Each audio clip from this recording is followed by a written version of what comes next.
Ready?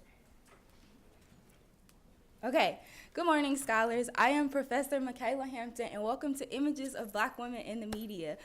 Today's lesson is titled, All Jokes Aside, Archetypal Portrayals of Black Women in the Media. Today we will specifically be focusing on the Mammy, the Jezebel, and the Sapphire. So today's objectives include learn the history of the Mammy, the Sapphire, and the Jezebel, learn the traits of these stereotypes in order to properly identify them, and understand how these stereotypes still work in today's society. So before we begin, I would like to start with an activity. Raise your hand if you watch or are familiar with the show Basketball Wives. Okay. Raise your hand if you are familiar or have seen an episode of Love and Hip Hop, any of them. Okay. Raise your hand if you watch Scandal. Okay. How to Get Away with Murder? Okay, so as we go through this presentation, this lesson, keep in mind the way these particular shows portray black women and see if they fall victim to portraying black women in these same negative stereotypes. So first up, we have the Mammy. The Mammy is considered to be one of the oldest and most well-known caricatures created about black women. It originated in the South during the antebellum period. And so for those of you who might not be familiar with that term, the antebellum period refers to the period of American history before the Civil War took place. So basically, this originated out of slavery. The Mammy was created to reinforce this false narrative that black people, black women specifically, were happy or even satisfied under the institution of slavery. Examples in the media include Hattie McDaniel and Gone with the Wind, Angel Mama's Pancake Mix, and Catherine Stockett's The Help. And in the corner right here, we have a more historical advertisement for Angel Mama. Of course, it's changed over time, but that's one of the first ones. So traits of the Mammy include they're usually obese or overweight. They're usually maternal beings. They're usually of darker complexion. They're usually non-sexual or asexual, regardless of the fact that they have families of their own. They're usually loyal servants to white families. So the primary role of the Mammy was to be subordinate of the white family that they worked for. As stated before, the Mammy was usually portrayed as happy to perform her domestic duties, which is why the Mammy was usually utilized to advertise washing and cooking supplies, which we see here. It's a washing powder advertisement that incorporates the Mammy stereotype. And then they usually spoke in broken English, and the reason that is because it was to establish this sort of intellectual inferiority between the Mammy and the family that she worked for. And so here we have a still from an episode of Looney Tunes that was banned in 1968, and it just goes to show how we begin to be bombarded with these type of images at a young age, especially since Looney Tunes is targeted towards children. And so here we just have some examples of the Mammy. First, we have Hattie McDaniel, and she is one of the first and most well-known live portrayals of the Mammy. And then here we have Martin Lawrence as Big Mama. Martin Lawrence's character goes undercover as Big Mama to perform private investigations. And those of you who are familiar with the Big Mama franchise, you know that usually he works for a white family. And throughout the movie, you can see this bond that he builds with the white family and performs these domestic duties while undercover. And then here we have Viola Davis as Aibileen and Catherine Stockett's The Help. And so I'm going to show you a clip of Aibileen and Mae Mobley from The Help. It includes Aibileen, which is Viola Davis. The little girl is Mae Mobley, and then Mae Mobley's mom.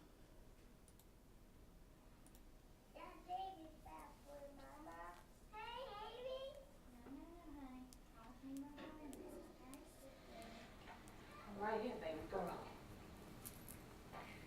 It's so nice to have your own Aibileen. That's nice.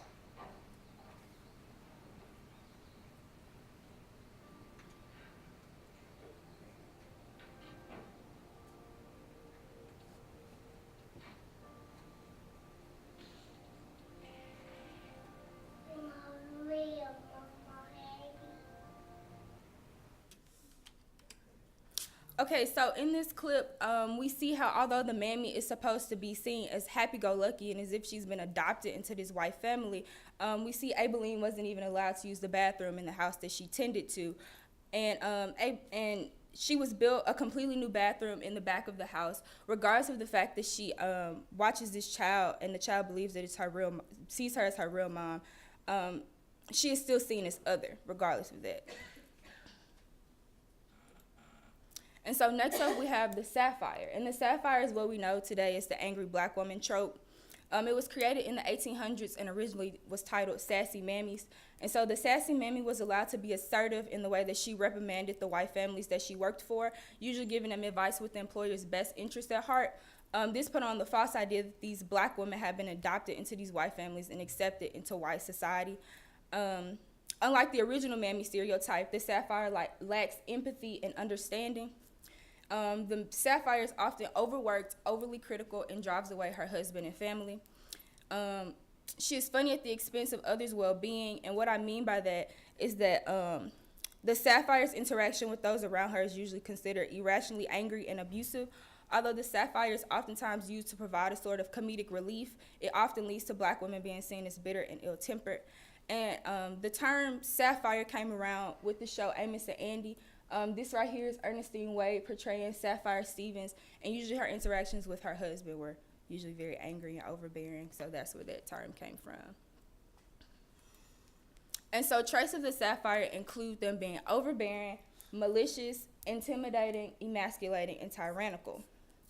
And loud. So the sapphire caricature is often used to encourage black women to be passive and not speak out against the injustices that they face, in fear of being labeled as angry.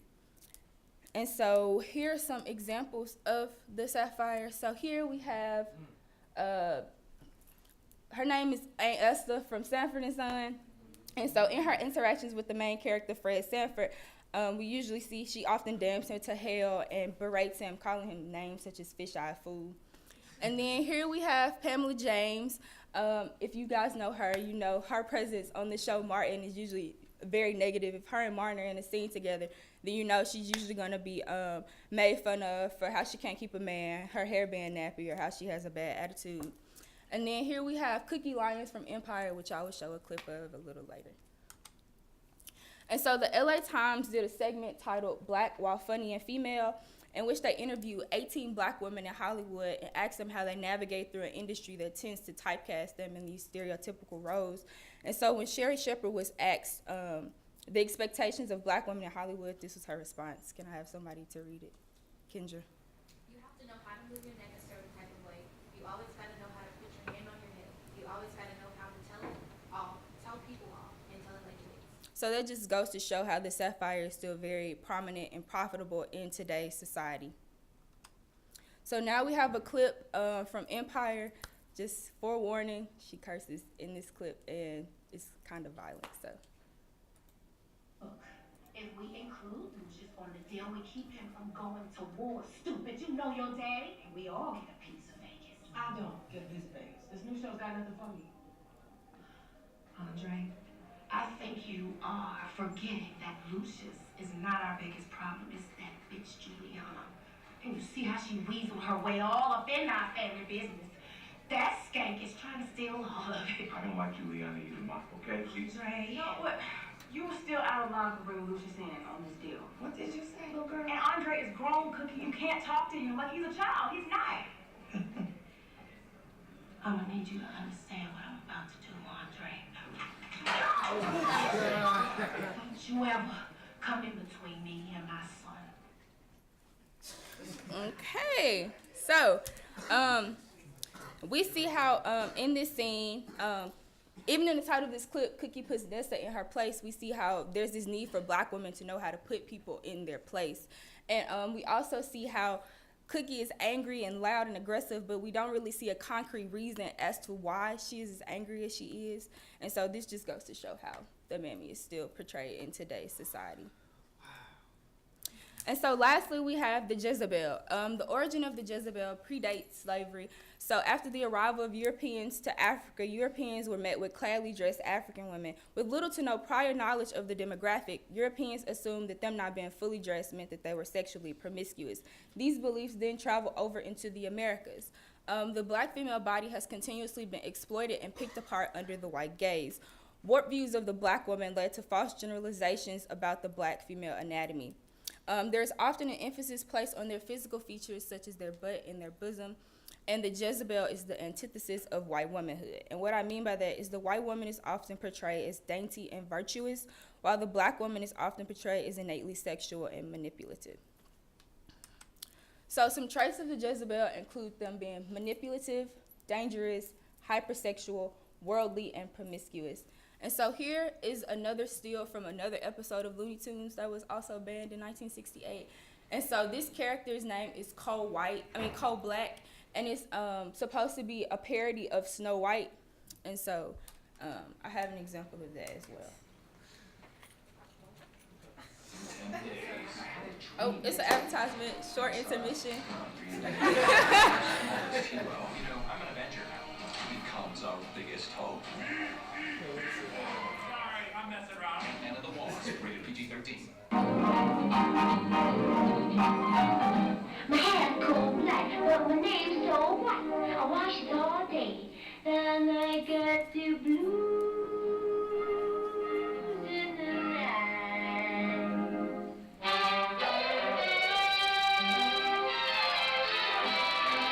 Some folks think I'm kinda dumb, but I know someday my prince will come. So, Cole Black, when we're first introduced to the main character of this story, we're not even presented with her face. The audience's first introduction of her is of her backside. And while this is supposed to be a parody of Snow White, if you're familiar with the movie Snow White, you understand that Snow White wears an ankle-length ball gown, which is a very big difference between Cole Black's halter top and mini skirt, which just goes to show that white women are allowed to be virtuous while black women are not, even in animation. And so some of you might be wondering, Professor Hampton, how does this relate to your research? I'm gonna let you know how. So when analyzing these different stereotypes, I noticed that they all lack one distinct element, which is humor, and I mean specifically humor that is not at the expense of black women. So my research aims to examine how black female-led sitcoms during the late 20th and early 21st century, such as 227, Living Single, and Girlfriends, begin to show a shift in the way black women are portrayed in the media. These shows were able to utilize comedic protests, also allowing these black female characters to be intentionally funny, and thus protest limited depiction of black female identities while simultaneously protesting the social, economic, and political injustices that they face as black women. So I just want to leave you guys with these questions. So the first question is, what images of black women are your favorite shows presenting, and how have you become desensitized to these images of black women? So, anybody want to answer? Jacqueline? I really like what Insecure is doing right now Mhm. because it showcases a young, she's educated, when she's just trying to, she's an actual human being, and yes, she's funny, but it's because she's a funny person, she's awkward, not at the expense of Okay. Anybody? Christoph? I think, well, in response to question two, I think that you definitely become desensitized to these images because when you showed the clip from Empire, one of the first things that I thought is that even though Hollywood, is responsible for portraying these images, but the audience is what is current day, the audience, everybody laugh, oh, that was funny, that's the drama is what keeps, people coming back to it. So it's made me think, well, yeah, we are desensitized to it. What kind of role do we play in allowing Hollywood to continue to portray these images? Anybody? Sakina? I think it's interesting when you look at the Blackish franchise, I guess you call it now, since the two shows, in the way that Rainbow and Zoe? Zoe, in the way that they are portrayed in the shows, and how they're grappling with this, trying to fit in with middle upper class, essentially white America, while still retaining a certain, or still retaining a black identity.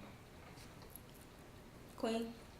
In Scandal, I think you mentioned it earlier. In Scandal, I was watching that other day, and I just never understand Carrie Hilson's role in there because she's Kerry Washington. Washington. Kerry Washington. Carrie Washington. Oh, what I said. Okay. Kerry Hilson. Okay. Yes. So, I'm always confused because she's, torn between two different men, and she does engage sexually with both of them. But I was in the whole show, she's just never clear. Is she actually invested in it, or she is, but she isn't. But then she also is very strong in it too. So it's she kind of portrays two different roles. She's very strong, but she also kind of sexually active that may be looked as negativity to people. But I think she has an interesting role because she does put people in her place in the book. So these are my sources. Thanks, everybody, for your time.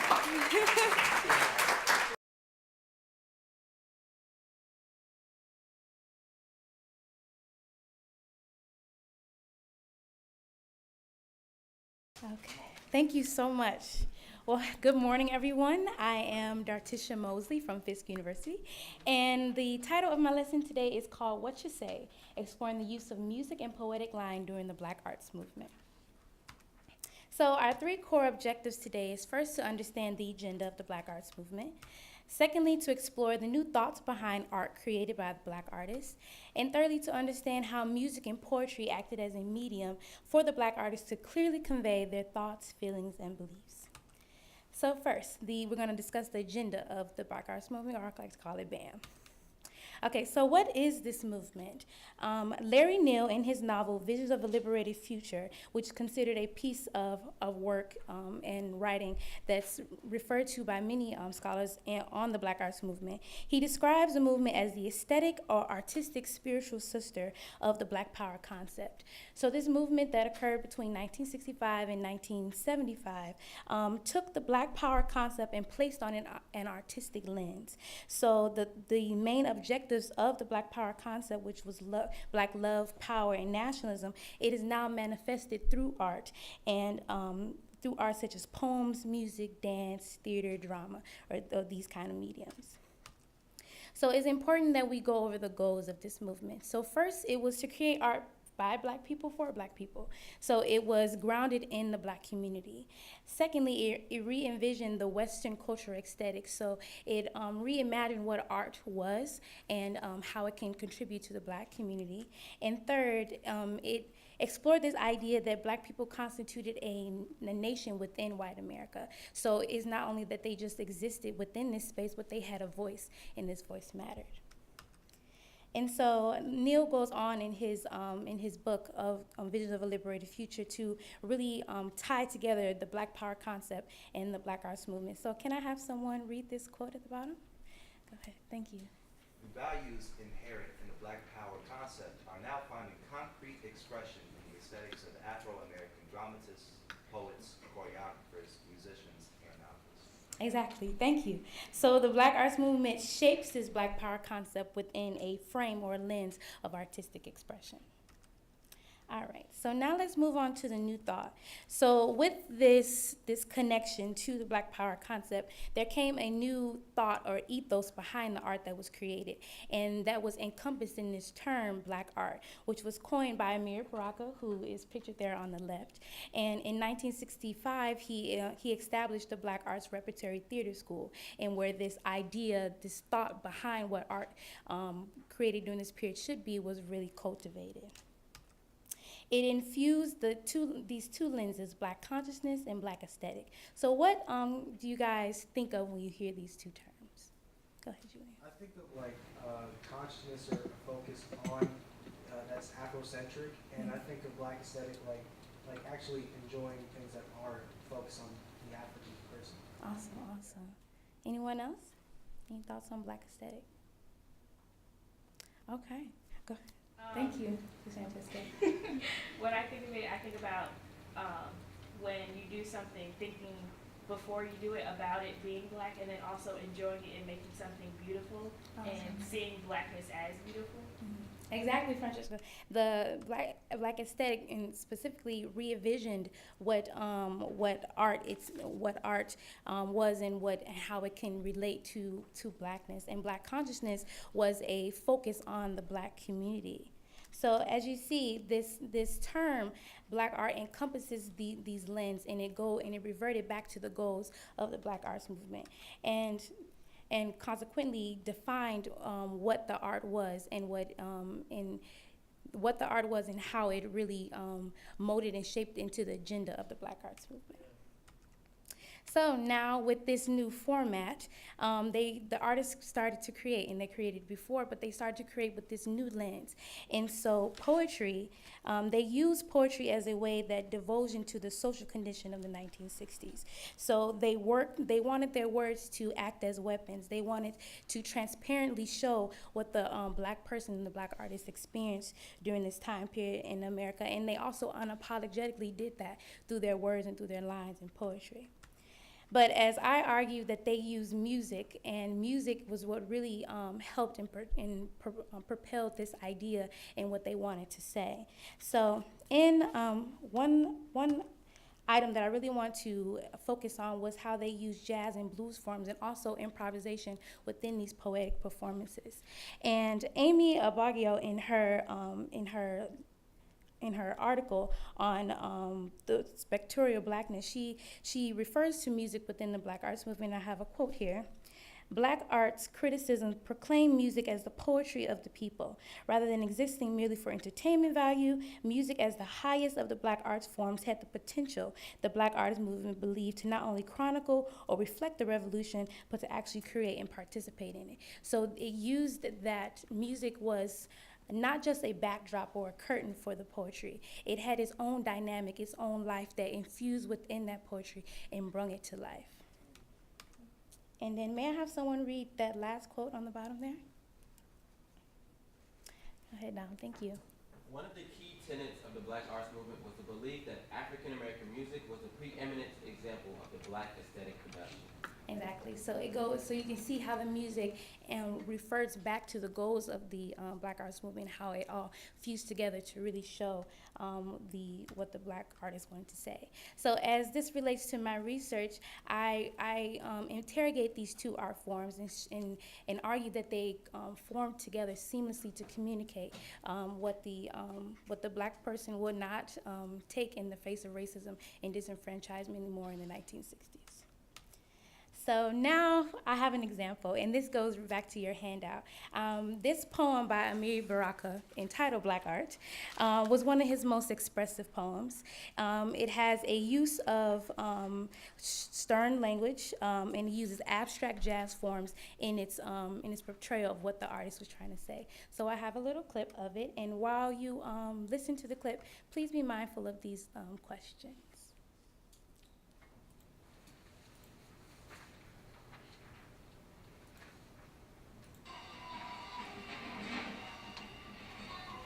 There's a Negro leader pinned to a bar stool in Sardis, eyeballs melting in hot flame. Another Negro leader on the steps of the White House, one kneeling between the sheriff's thighs, negotiating coolly for his people.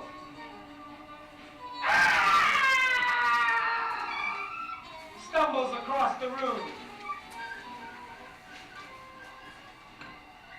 Put it on him, poet! Strip him naked to the world. Another bad poem, cracking steel knuckles in a Jew lady's mouth.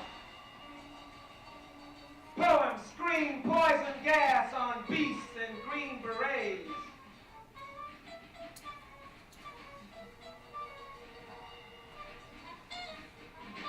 Clean out the world for virtue and love. Let there be no love poems written until love can exist freely and cleanly. Let black people understand that they are the lovers and the sons of lovers, and warriors and sons of warriors are poems and poets and all the loveliness here in the world. We want a black poem and a black world. Let the world be a black poem.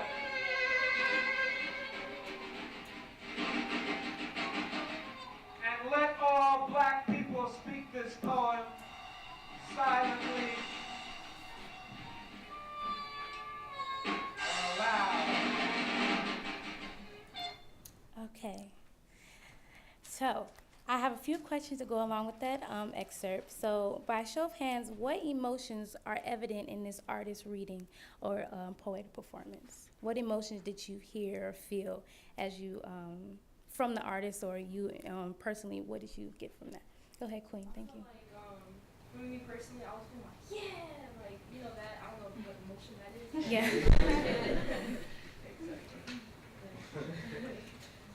You wanna?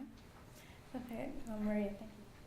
I felt a sense of passion. At first, I wanted to relate it to anger, but I didn't necessarily want to cross that line. And so I'll just say, I feel the artist has a sense of passion about what he's speaking. So Yeah. yeah. Awesome. Anyone else? Go ahead. So the actual author is like passionate, but like the music gave it since it like felt chaotic, like like wild, like anarchy, like a protest, like feel it in me. Yeah.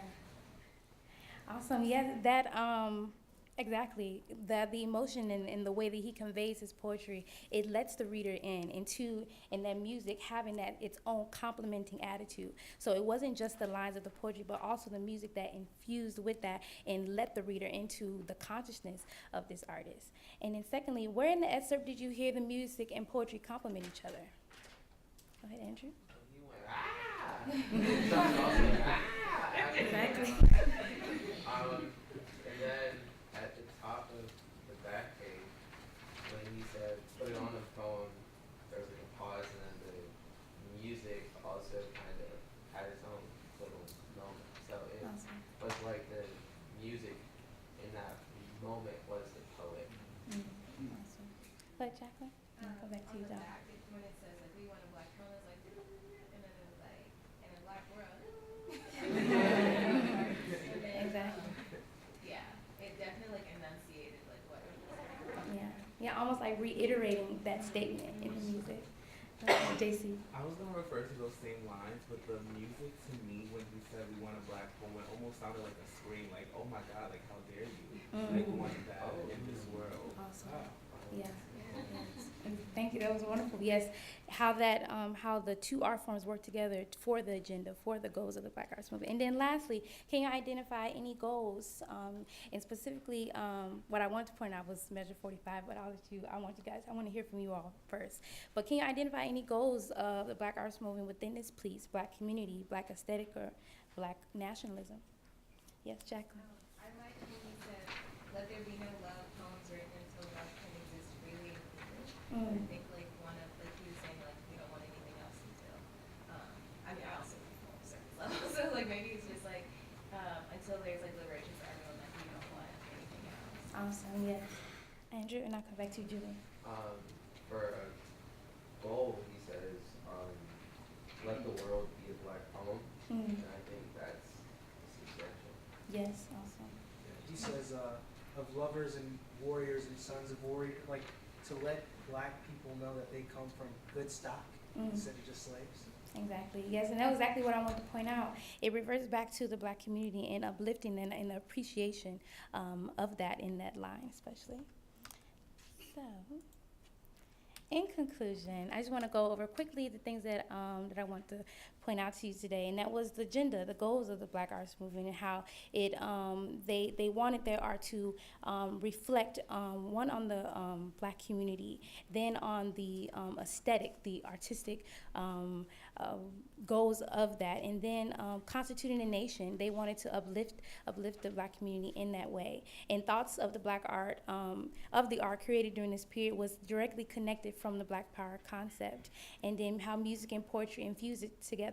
In my research, that's primarily what I look at and what I examine and study.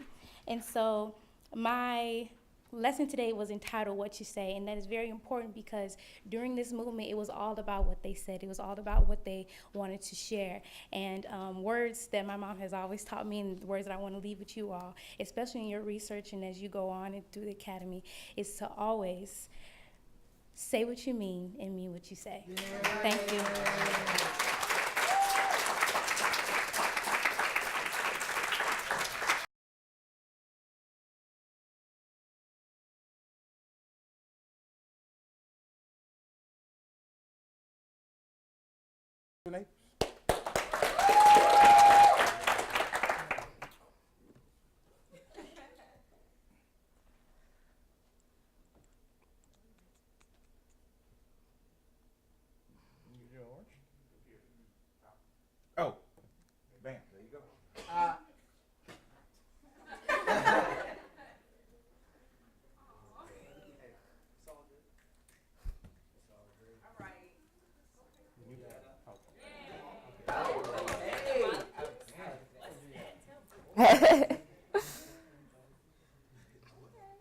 Okay.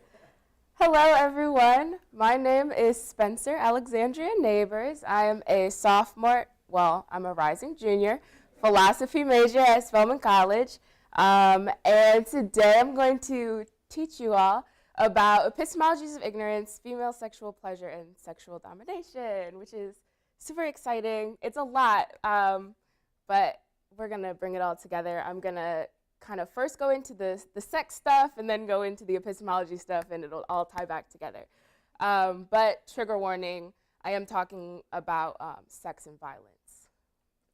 Okay. So before I get into this stuff about female sexual pleasure, I just want to make it clear that I am talking about the sex act as it has been constructed through dominant narratives. Right, so I acknowledge that this is completely binary, problematic, and really promotes heteronormativity. And I also acknowledge that everybody thinks about sex differently. But this micro-teaching is really dealing with heterosexual penetrative sex in the Western context. Specifically because I think that as problematic as binary is, it can be an effective tool to kind of like center a particular group in order to discuss domination, right? Okay, so female sexual pleasure. This statistic is, of course, from one particular source, but pretty much across sources, the general consensus is that about 16% to 20% of women report that intercourse alone is not enough to bring them to an orgasm. So that's a super small number. That's not even a quarter, like less than 25%. So why is that? Well, Nancy Tuana, in her essay, Orgasm and Epistemology of Ignorance, she discusses that there's major differences in our knowledge about male and female genitalia, right? So this difference in knowledge is upheld through many different sources, but she specifically deals with anatomy textbooks and health classes. And so I have an example. So just look at that for a second, take it in. Yeah. Okay, and then one more. Okay.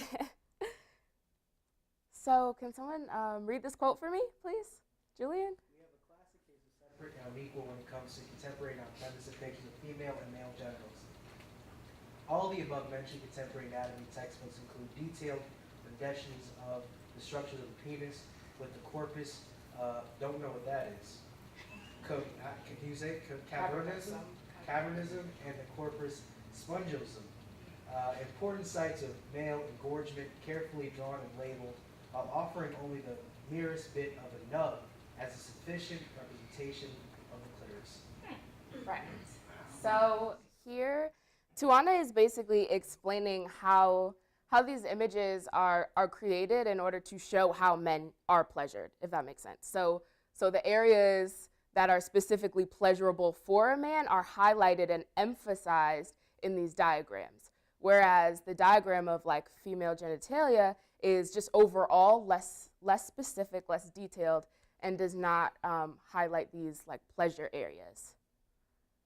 So this sort of ties right into our ideas of like sexual domination, right? Because if you think about the ways that we count sex, we count two people as having had sex if the male reaches an orgasm. So us counting sex has nothing to do with female sexual pleasure at all, which of course sort of enforces or uplifts sexual domination. So this is a famous quote from Catherine McKinnon. She works a lot with sex and violence and domination, but she says, man fucks woman, subject, verb, object. So she's talking about how the sex act, or fucking as she puts it, is literally objectifying women. The actual act objectifies women. And it also, she sort of emphasizes the fact that our conceptualization of sex has completely blurred the lines between sex and violence, right? And even just the term that she used, fucking, it sort of implies a level of force and aggression. And of course, men fuck and women get fucked. It's something that happens to the woman, something that the man does. Okay, so we're going to transition really fast to the epistemology stuff. So can someone answer the question, what is epistemology? Eric? Is it the way that we learn things? Sure. Julian? I mean, like, is like the study of knowledge? Yeah, no, I mean, yeah. I'll explain it more. So epistemology is a sort of usually considered a branch of philosophy that studies the nature of knowledge. And it answers questions about how we know what we know, if and how our knowledge is really justified, and what it really means to say that we know something, right? So of course it's important that theories of knowledge are studied so that we have a stronger understanding of like what is true, like how we believe something, justified true belief, that kind of thing. So in order to understand epistemologies of ignorance, let's just deal with ignorance itself first. So can someone tell me what is ignorance? Please. When you don't know something. Sure. Anyone else? Yeah, similar, like the state of not knowing. Sure. So the state of not knowing, but the knowledge is there. Okay. Yeah. Almost when you choose to know. Okay, that's good, that's good. That's good, those are all great answers. Okay, so can someone read this quote for me, please? Autumn? Okay, so we cannot fully understand the complex practices of knowledge production and the variety of features that account for why something is known, without also understanding the practices that account for not knowing. Right. So this is a quote from Shannon Sullivan and Nancy Tuana in their introduction to feminist epistemologies of ignorance. And so the biggest difference between just plain old ignorance and epistemologies of ignorance is that epistemologies of ignorance are not accidental. They're not accidental gaps in knowledge, but instead they're incredibly methodical and intentional constructions of knowledge, or lack thereof. So this refers to establishments of information that purposely exclude knowledge or produce some sort of misinformation, right? So these authors, they highlight that, of course, these are not just blind spots in knowledge, but specifically in relation to oppression, a lack of knowledge and understanding is purposely produced in order to sustain dominant structures. So, of course, the lack of knowledge can ultimately make people blind to aspects of oppression. So just to go back to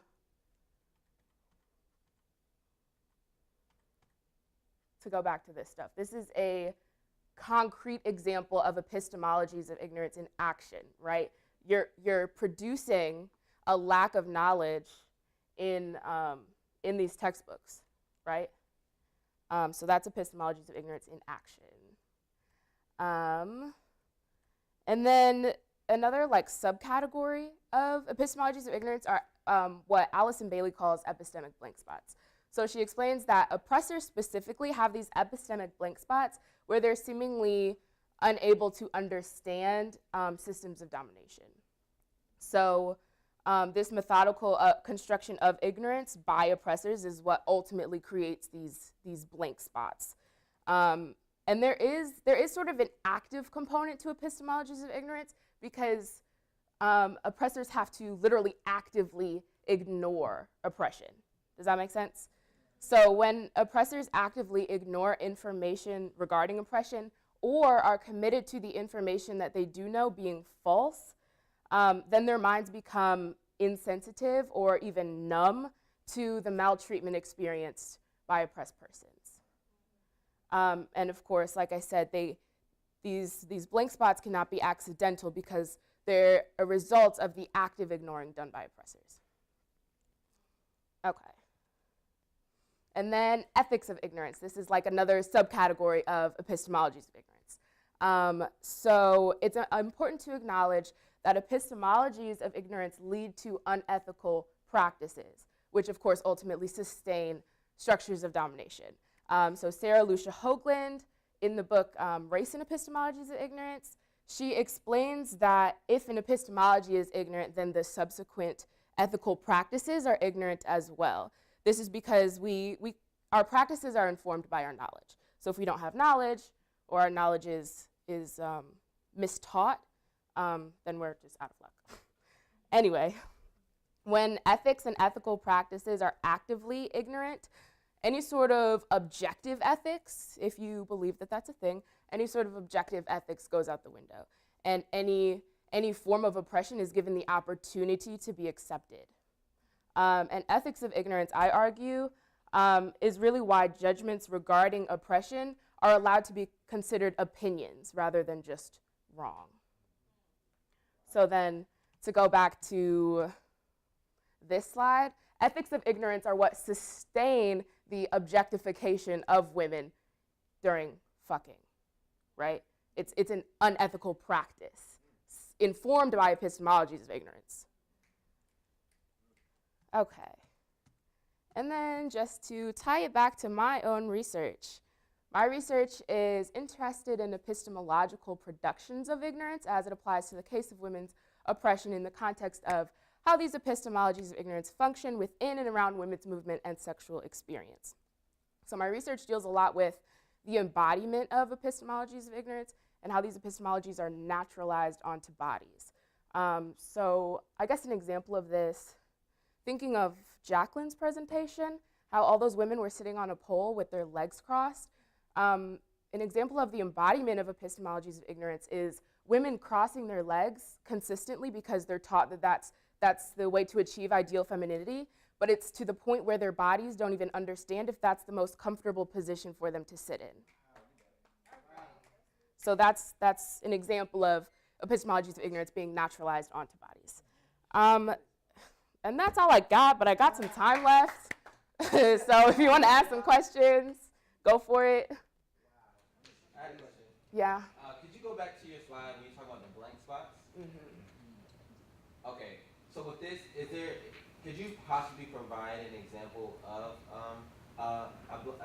epistemic blank spot? Sure.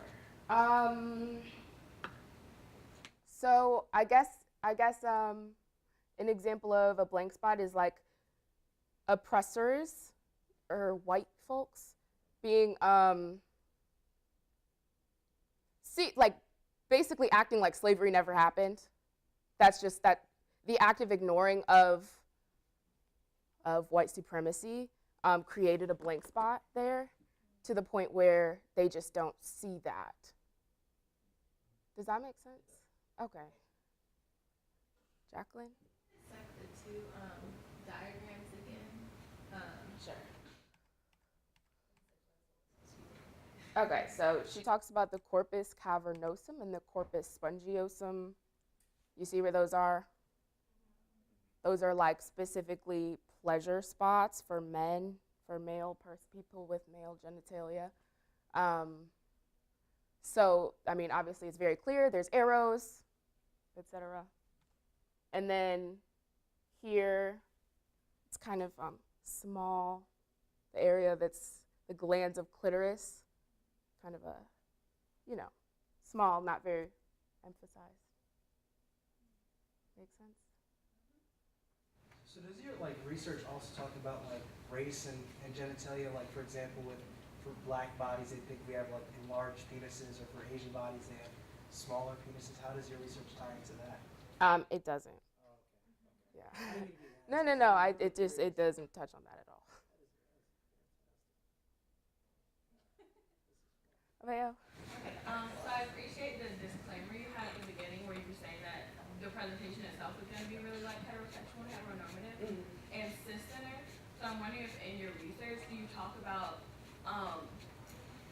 trans folks at all, and how sex is different for them, and just like that dynamic? I actually don't.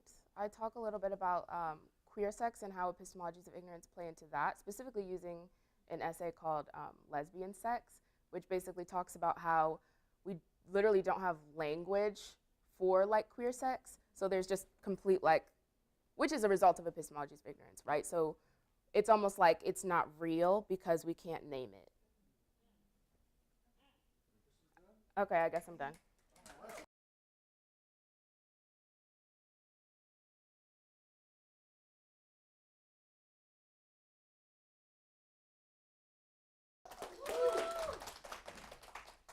Good evening. Well, good morning still, you guys. My name is Ryan Liu, and I'm a rising junior from Spelman College.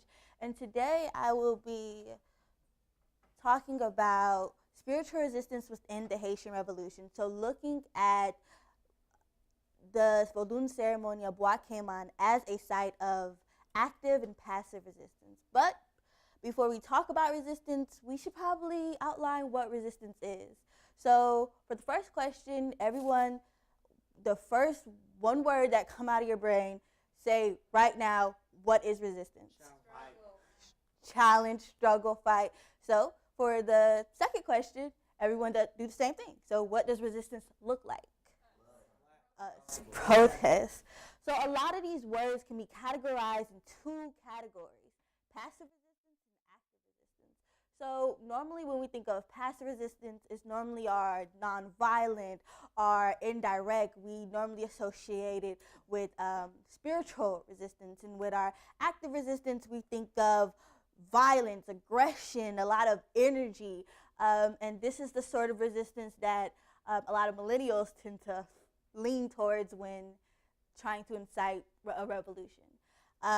So specifically, when looking at spiritual resistance, I want to show you guys how spiritual resistance can also transform into a form of active resistance. So how spiritual resistance is normally linked to a sense of cultural preservation and self-preservation. We think of oftentimes like healing in a space of trauma, and how simply existing is a form of resistance against the dominant group.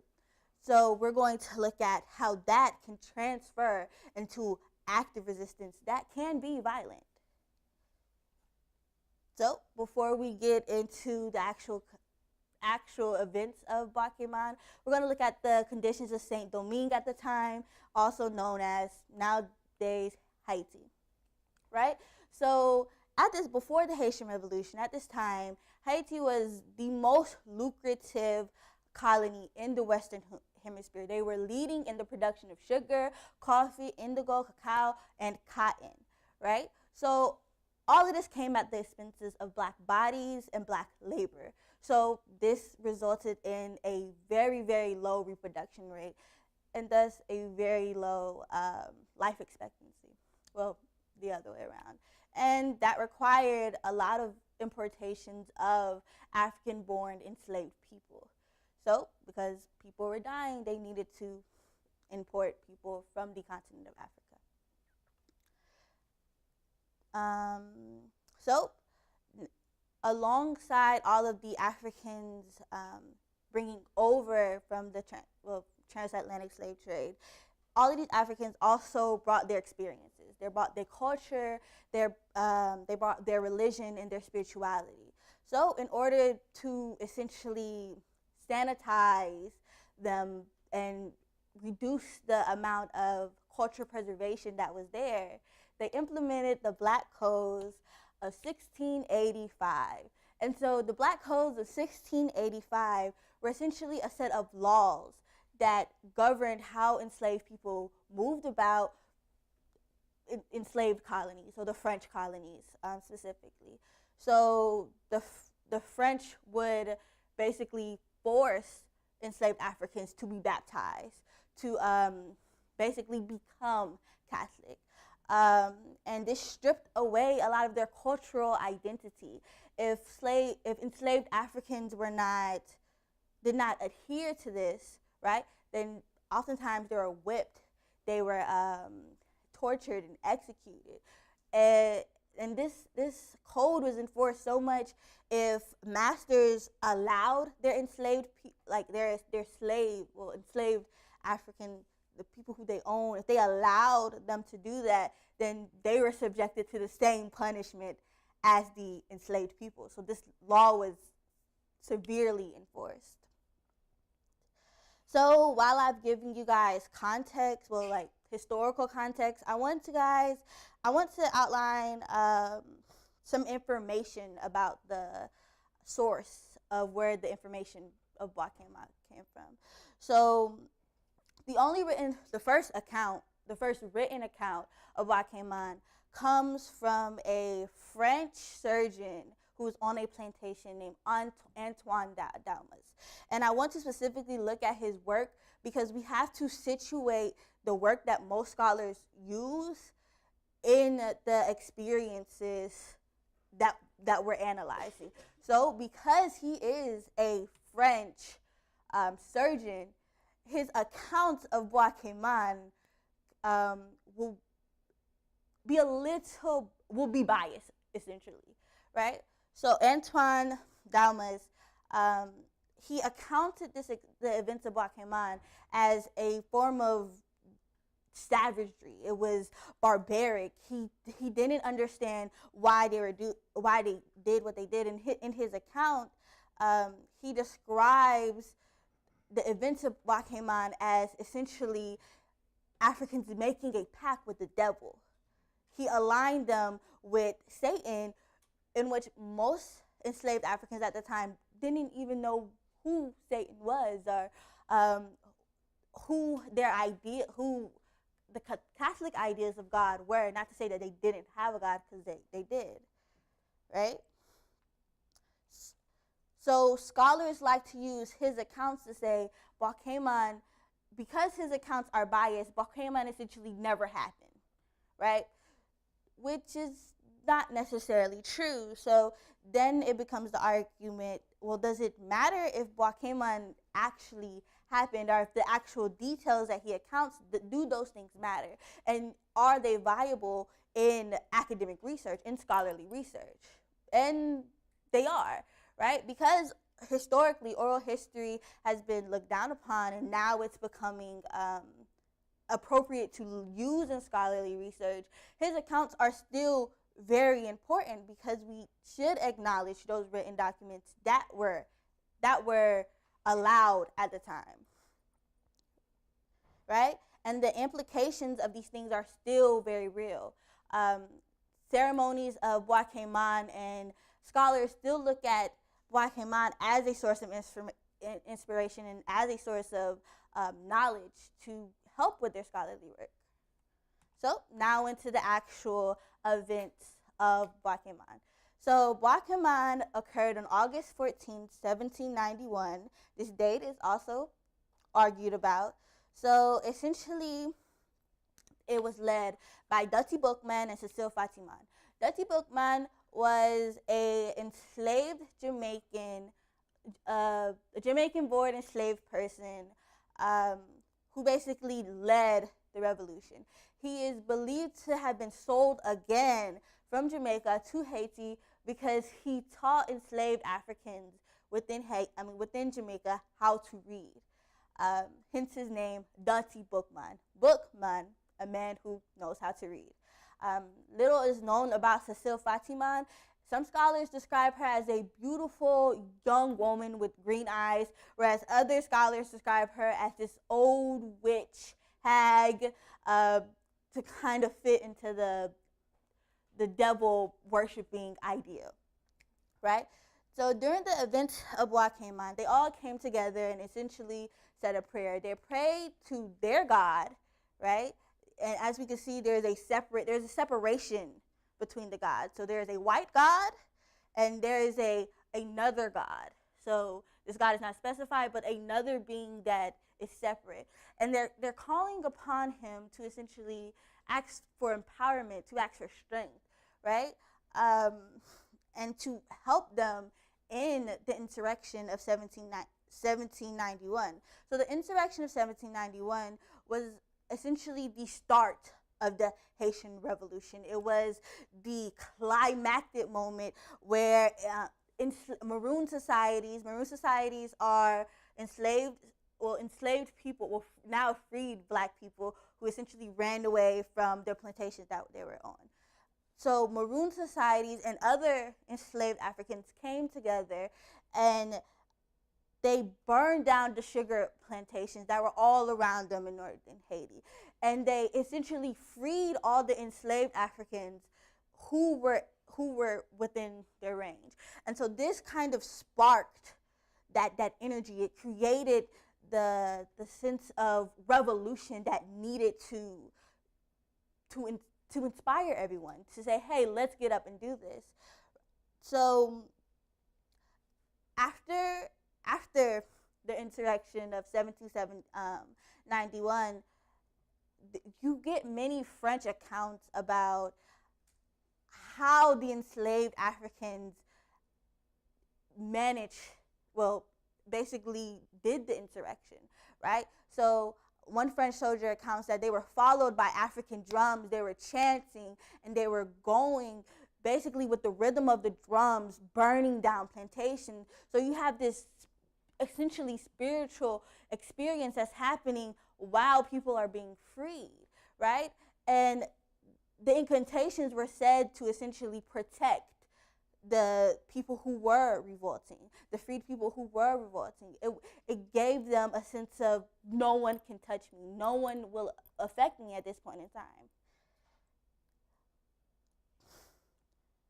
So we can see how this is essentially how a religious practice, how a passive form of resistance becomes essentially volatile. It becomes rebellious, it becomes violent. So this is an example how passive resistance becomes active resistance. So while you guys have this image, this story in your brain, I want you to look at this image and I want you to think about, how is Black resistance reimagined through the tellings of Antoine Damas, right? So how do we envision, right? How do we physically imagine the events of what came on? And what are the negative images and what are the positive images? How are these images bad? How are they barbaric? And why do we consider them bad or barbaric? Any questions? Anyone want to answer my question? Julian. I think there's a part of me, like more, I don't want to say strange, but I would say the more eccentric part of me that thinks this is beautiful, right? Because they are dancing on Swan. It's kind of like a spit in the face of European respectability. There's another side of me that's more conservative, saying, why are they depicted as, dancing on top of fire and riding a swine and having all this tribal gear?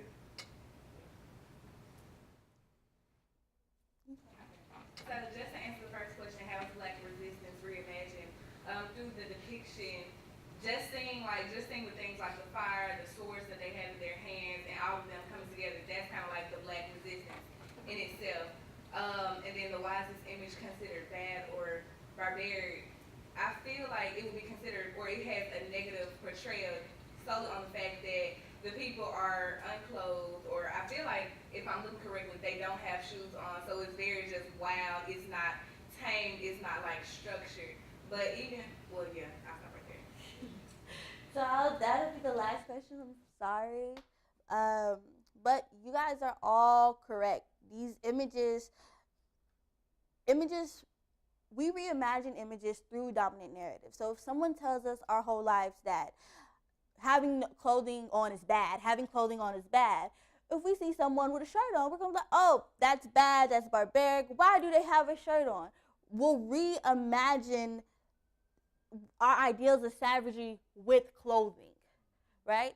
So we'll begin to associate those two things together. Now, how does Bois Cayman tie to my research? Right? So my research seeks to conceptualize the relationship between African epistemologies and African-derived religions as it relates to resistance. So I'll be looking at religions like Bodun as a form and source of knowledge that helped empower and strengthen resistance movements. And that's my presentation.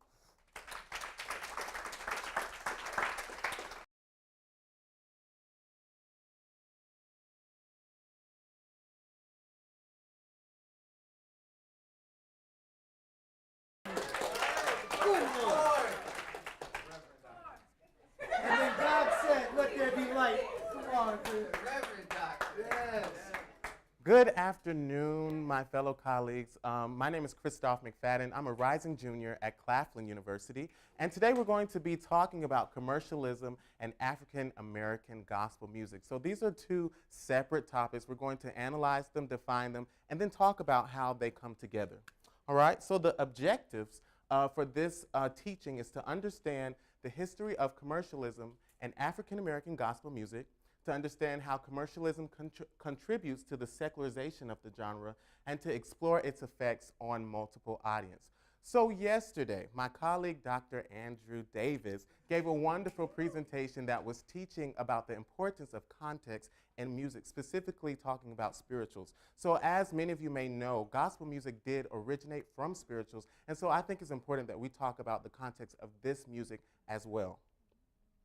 So, oftentimes you will hear me talk about commercialism, commercials and things like that, and the root of that is commerce. So would anyone care to read that definition for me?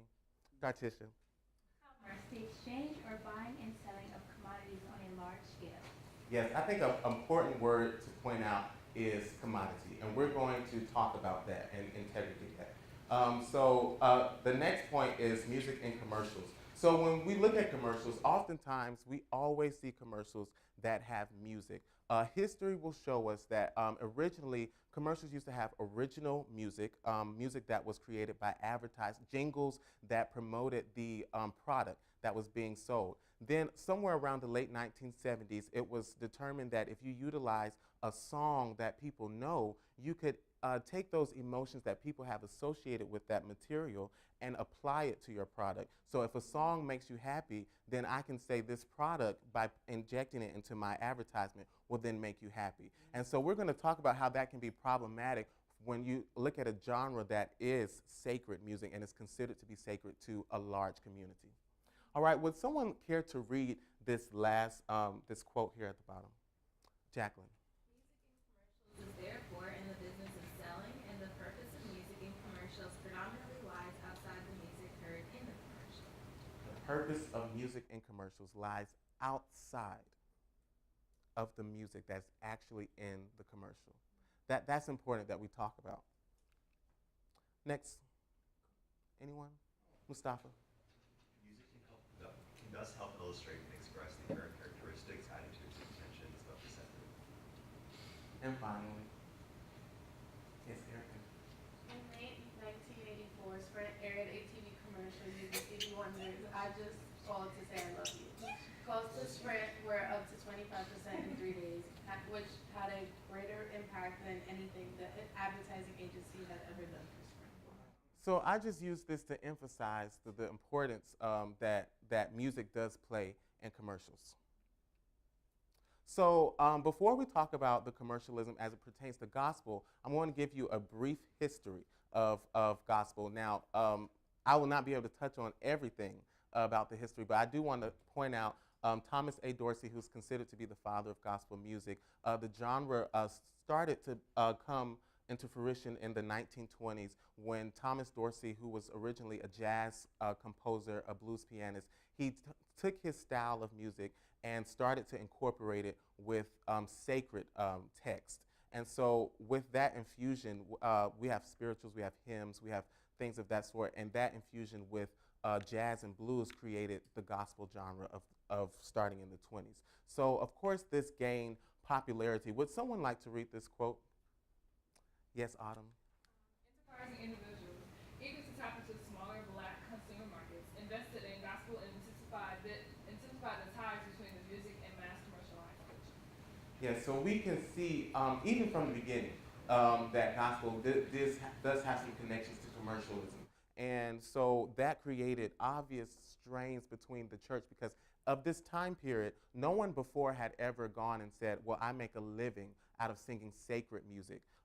If you were known to be a singer, a Christian singer, you were known as an evangelist or a revivalist, but you weren't known to just have a concert you're paying to just hear me sing about this God. You know, that was unheard of, and that commercialism was not, it was not appreciated and accepted in the origins of the genre.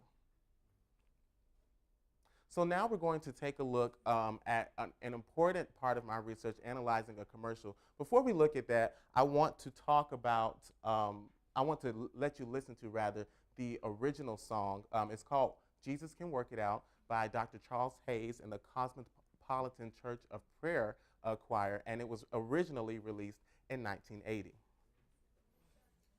You can follow along with the lyrics that are on your handout.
So now we're going to look at the commercial that was released last year, 2017, by Google and their promotion of their U Chromebook.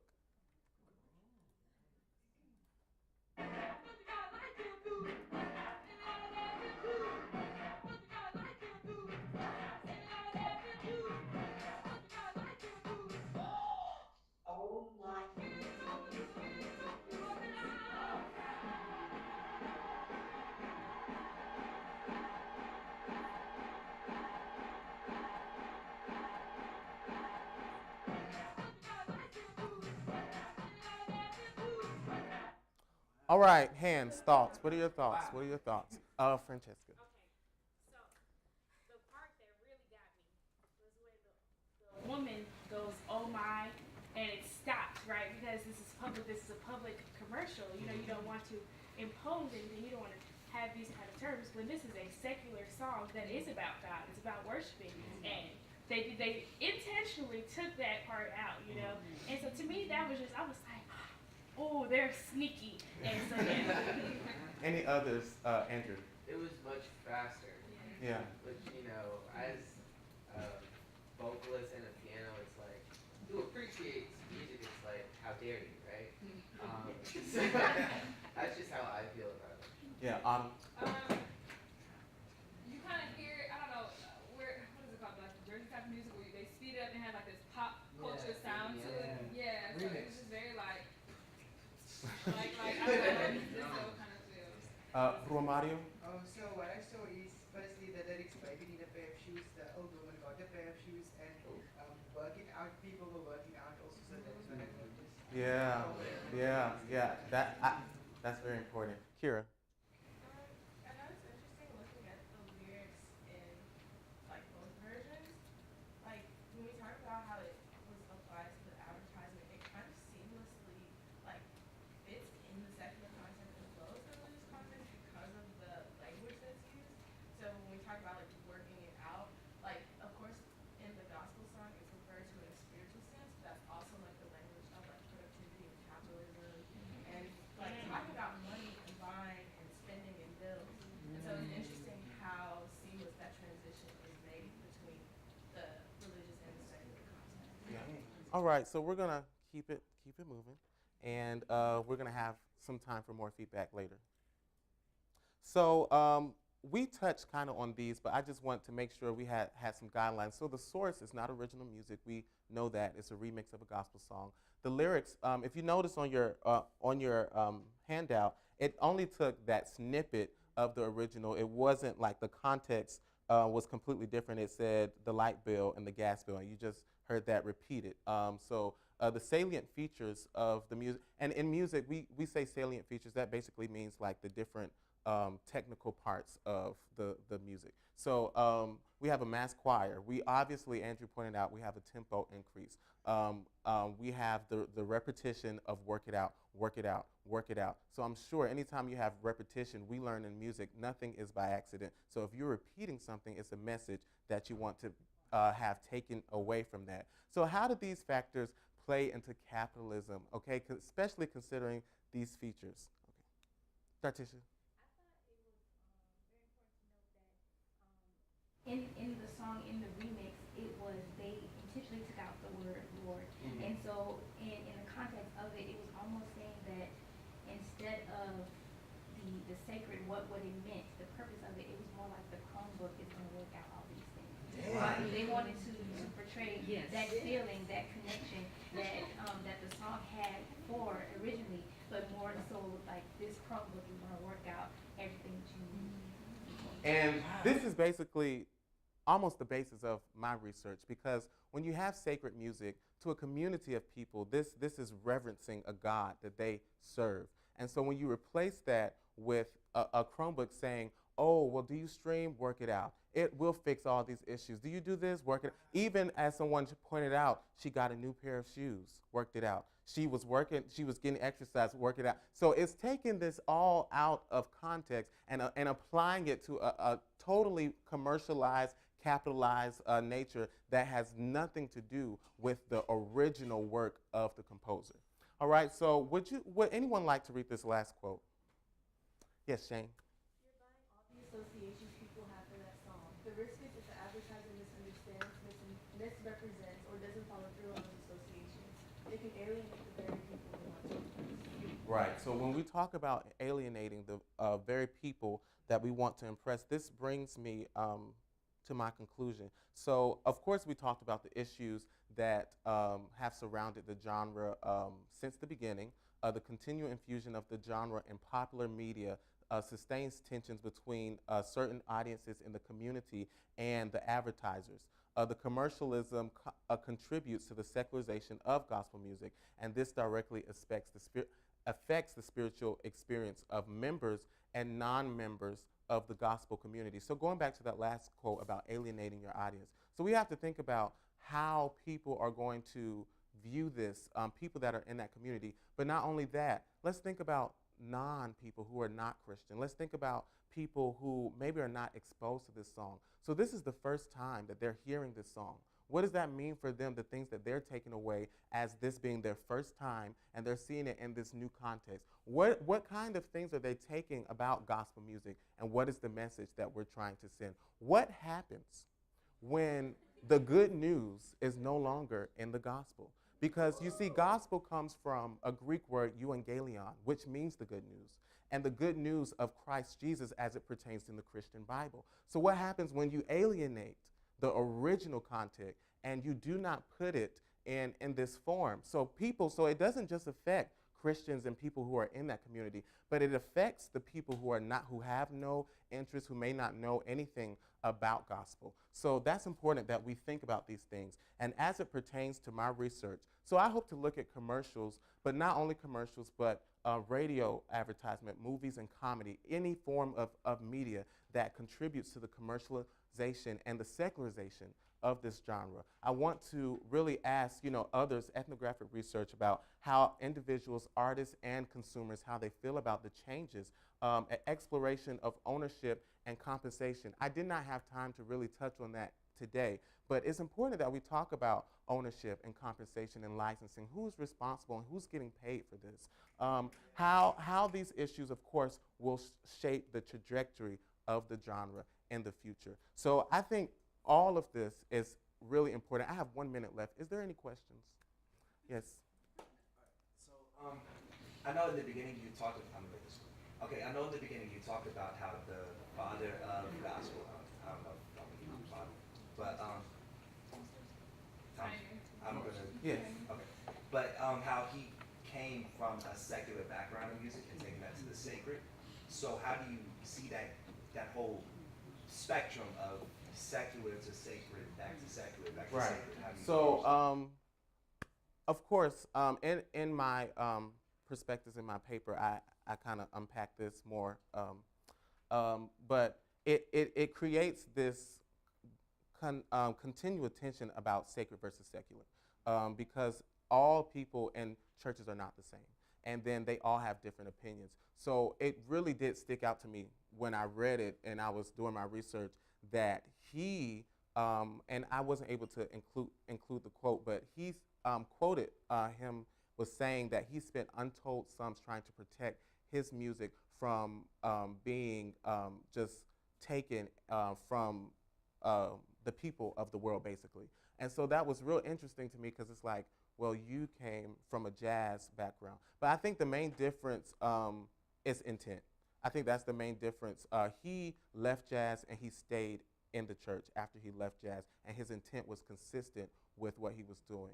And I think in other instances, we have to look at the intent, like, why are you doing this? Are you doing it for spiritual reasons? And I think that is what kind of makes the main difference. Thank you for your question.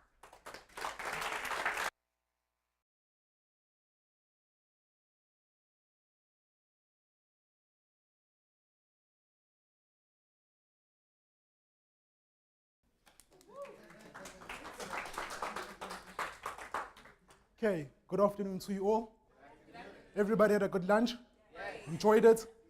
That's great. It's a good place to start. So I'm going to be building on the work of my fellow philosophers in Ryan Liu and Spencer Nabors. I'll be looking at the Western and African notions of causality. So I've set out 4 objectives that I want to achieve within this lecture. So what are these objectives? Firstly, we want to understand what causality is. From there, we shall move on to establish the Western notion of causality. From there, we shall move on to look at the African notion of causality. With time allowing, we shall try to understand the differences between the Western and African notions of causality. So let's begin by defining what causality is.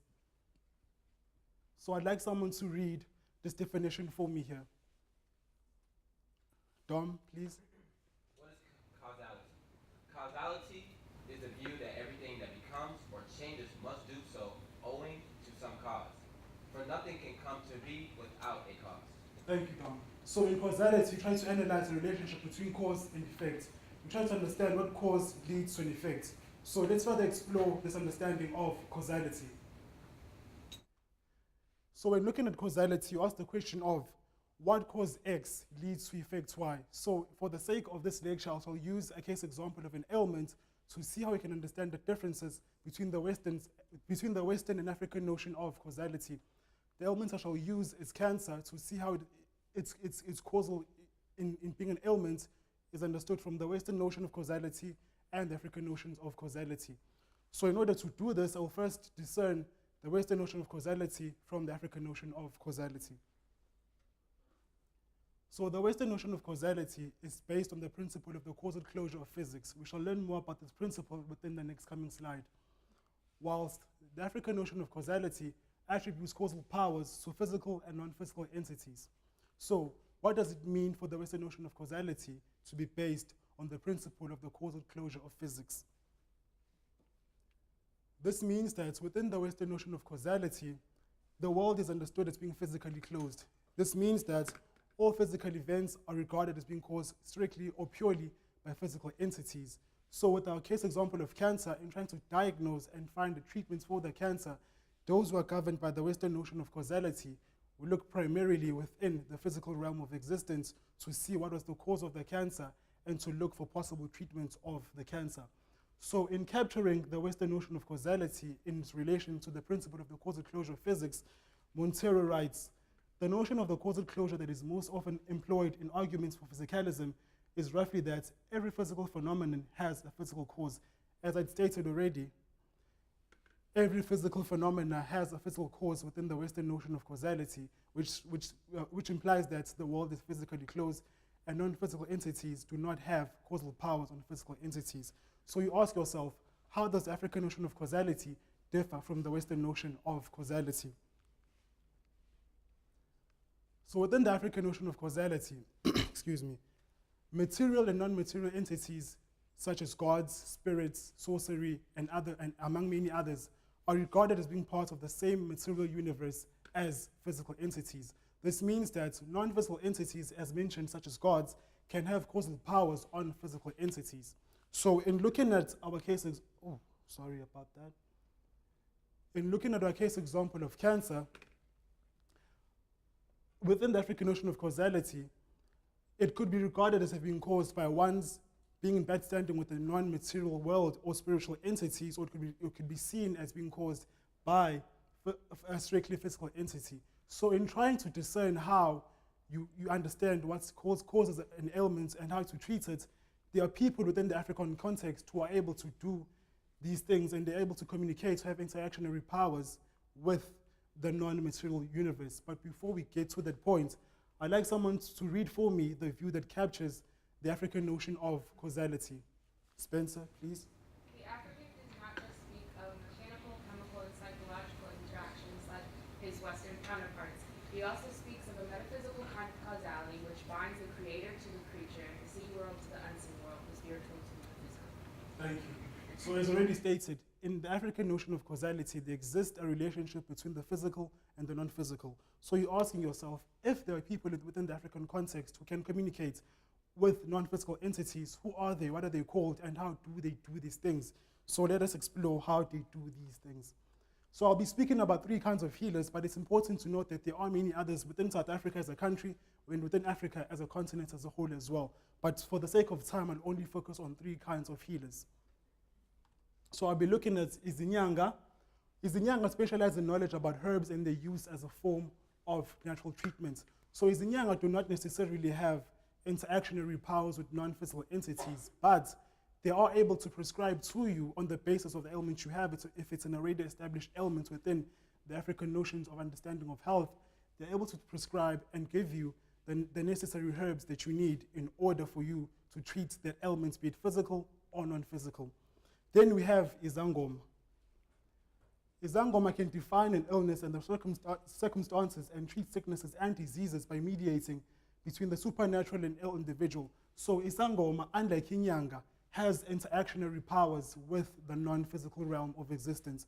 So if your illness is maybe caused by you being in bad standing with non-physical entities, be it gods, ancestors, or maybe it's a result of sorcery, Izangoma can help mediate and bring together or help balance your spiritual standing with non-physical entities, which could help also in improving your physical health, as we do understand that there's a relationship between the physical and non-physical. That is important to bear in mind when looking at the African notion of causality, because there exists a relationship between the physical and the non-physical. So bear that in mind. Then lastly, we shall look at abatandazi or abaprofeti. The singular for the word is umtandazi, which I've used in this lecture. So umtandazi heals through prayer by placing their hands on the ill individual and praying for them through holy water, which has been prayed for by the prophet. So this again yet illustrates the relationship that exists between physical and non-physical entities, and how these coincide, and how the spiritual can help in healing the physical. So for you, I have a video of a South African doctor who's both a Western trained doctor and a traditional healer. I'd like for you to listen closely to the video and to watch attentively as I shall ask a question of the video. Today, amidst the hustle and bustle of Johannesburg, a new kind of healer has emerged. The urban sangoma.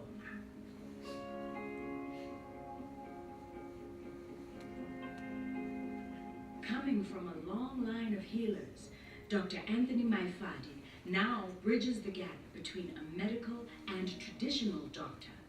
People come to see me as a doctor. People come to see me as a traditional healer. It's one and the same thing. Traditional healing is another aspect of medicine based on African science of healing. You've got the Western side, you've got the African side.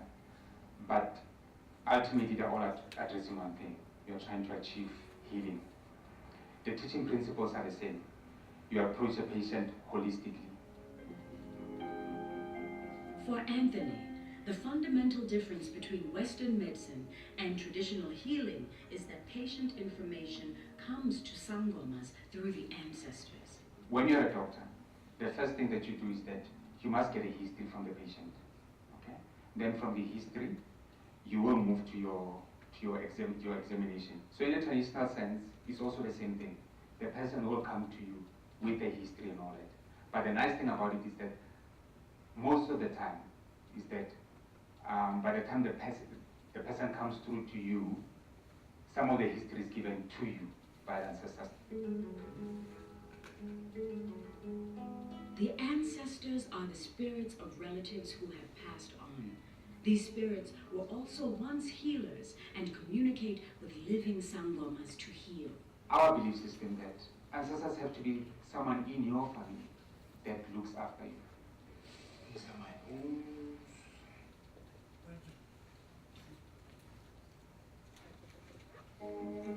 So having watched that video, I'd like to pose the question to everyone. So I made the question relative to both South African fellows and American fellows. The question is, does traditional healing have a place within the American context, and or how does traditional healing relate to the beliefs that you hold about the mechanics of the world? I'll take about 2 to 3 hands. Christophe, Ryan, Eric, Christophe, please. As it relates to American context, I think that, well, not just American, but I think like there are several branches of Christianity that also believe in spiritual healing and, you know, have people that will, like you mentioned in the previous slide about prophets and stuff, or have people that will pray and lay hands and believe that that is a method that does work for healing. So you're speaking about umthandazi, particularly within those 3 kinds of healers that I spoke about. So you're speaking about how there exists that relationship, even internationally, of how there's an understanding of a relationship between the physical and non-physical. Thank you. Ryan, you had your hand up. So even when we think about, in American context, when we think about mothers, so oftentimes mothers have passed down knowledge about healing and like home remedies down to each other. So whether that's if you have a cold, you put an onion above your head so you can get the cold out of your body. So that's a form of like non-traditional healing that a lot of mothers do, and they pass on to their children, and it's passed on and passed on. So in relation with regards to what you're saying, American mothers, so to speak, can be likened to izinyanga because izinyanga have knowledge about herbs, but they do not necessarily have interactionary powers with non-physical entities. I think I saw a couple of more hands. Letitia, yes, please. Just getting back off of Ryan, I thought it was important to note the connection to ancestry and how that ancestry can move through older individual in this context the physical and non-physical. So that it has some place within the American. So with those understandings in mind, we can see that even within a Western context, there is an understanding of relationship between physical and non-physical entities. So this leads us to ask the question, what is the significance and the relevance of the study and this lecture as itself? So the relevance of the study and the significance is that African indigenous knowledge systems can contribute something substantive and non-trivial to the discourse on causality.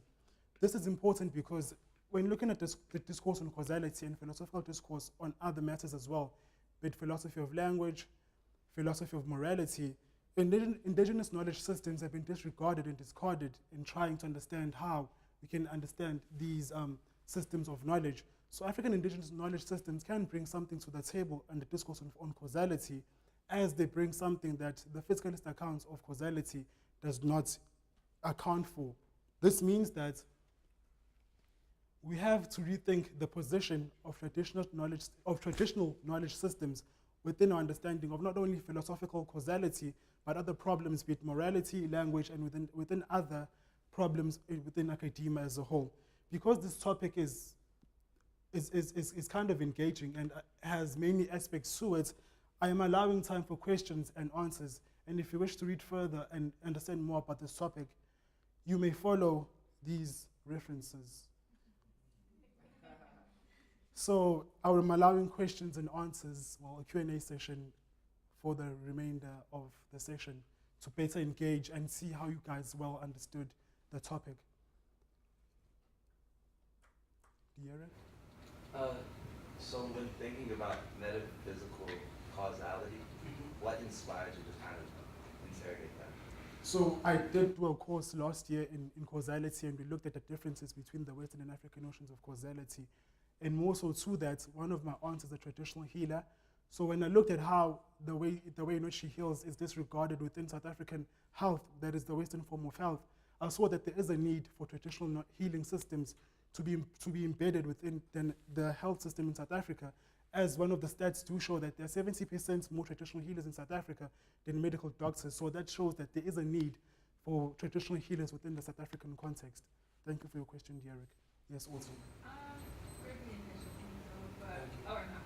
However, I have a question. So, how do you see yourself? How do you see yourself furthering this project? Like, what is the trajectory of this project? So the trajectory of the project is that initially I started with health, but then as you do understand that causality does broaden to mostly all aspects of our lives.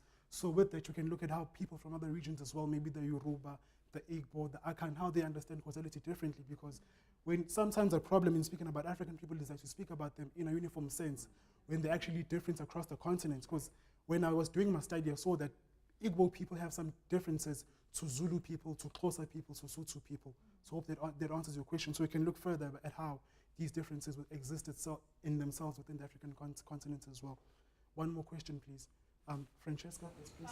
Jumping off of what you just said, how you're going to analyze the African philosophy of causality, because it is such a broad thing. Do you also plan to do that with the Western scope? Just because when I was thinking of it, like African American people and Hispanic American people follow causality and metaphysics a whole different way than the popular norm, because they do have healers in churches, or they have even a spiritual tie with people's mothers, knowing that they came out of the womb. So when people get sick, they go straight to their mom because their mom knows their body more than any other thing. And so people believe in those passed down kind of spiritualities with metaphysics. So do you plan on looking at that, how not only are the causalities of white Western philosophies used in Western philosophy, but also these other ethnicities, these other spiritualities and stuff incorporated?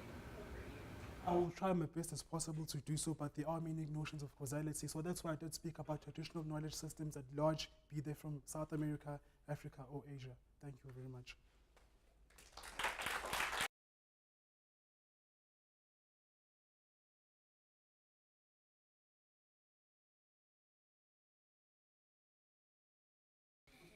Okay, and our next instructor for this session will be Professor Januarie. Okay. Goedemiddag allemaal. Vandaag gaan ons praat oor translanguaging en onderwijs. En ek gaan vir julle verduidelik hoe translanguaging werk in onderwijs. Okay. So how did that little experiment make you feel? I'll take 2 hands. Andrew? Comfortable, perhaps? I don't know what you're saying. Quentin? Very confused. Okay, thank you. So the reason for this is just imagine that uncomfortability that you felt and that confusion is what some students in South Africa feel when they're faced with English in a classroom, and this is specifically at secondary schooling and at higher education. So they feel a sense of confusion when English is introduced as a medium of instruction. And this is because sometimes English is often their 3rd or 4th language. Okay, so moving on. Good afternoon, everyone. I am Dr. Jacinta Januarie from the University of the Western Cape, and my field is linguistics. And today we're going to talk about translanguaging. It is a linguistic term. Okay, so these are the aims for this lecture. At the end, you should all be able to define translanguaging, understand translanguaging in teaching practice, understand the benefits of translanguaging in a multilingual teaching practice. So before I get into it, it's important to understand what monolingualism is, bilingualism, and multilingualism as they relate to this topic. So, monolingualism teaching practice is when only one language is taught in a classroom. Bilingual teaching practices is when 2 languages are taught in a classroom, and multilingual teaching practices is when 3 or more languages are taught in the classroom. Is that clear for everyone? Okay, so let's get into it. So just a brief history to touch on where translanguaging came from in its early beginnings in education. The first 1980s use of translanguaging was in education by St. Williams in Wales, where he used Welsh and English. So the students wrote in English and they spoke in Welsh. So it was a translation process that was going on, but we'll dive deeper into that. Okay, so finally, what is translanguaging? So I have two definitions there because they both highlight important aspects of translanguaging. So I'll start with Hornberger and Link, who refer broadly to how bilingual students communicate and make meaning by drawing on and intermingling linguistic features from different languages. And what I love about that definition is the intermingling of linguistic features. Why? Because translanguaging does not separate languages. It is not concerned about a hierarchy, this language is better than that one. It's all about how students use language to communicate and use these translanguaging practices to understand their work. And during Hornberger and Link's research, in early beginnings of translanguaging, there was a lot centered around bilingual students. But as translanguaging evolved, it became more accommodating to multilingual students. So that is why I use Kenna Garage's definition, who defines translanguaging as the mixture of two or more language varieties, in a communicative event, whether in speech or in written form. Okay. So this is what translanguaging consists of, and it will help you really understand what translanguaging is all about. So, as mentioned, it has a linguistic variety. Linguistic varieties consist of non-standard and standard language. Standard language we normally use in academia, and non-standard language is more informal and what we use when we converse with our friends or family. So it's important to note that translanguaging does not distinguish varieties of language. It encompasses everything. Okay, so we move on to translation, which is commonly used in education or sometimes among your friends or family when you translate for them things they don't understand. But for this lecture, we're focusing on education. So in that picture, as you can see, that is an example of translation whereby the two languages that are used is Spanish and English. And so the teacher is translating for the student. And what is so valuable about that is it shows that translanguaging helps the development of your second language. So while you're learning in English, you're also learning in Spanish and how to do both stuff in both languages. So now we move on to code switching and code mixing. Could someone read the first quote for me? Queen. According to Fitra, code switching is alternating between two or more languages or varieties of a language in a single conversation. Okay, so that is very important. So as Fitra explains more, is that code switching does not separate grammar, and it's important that the sentence is completed. And so to demonstrate an example, Quenzo will demonstrate for us.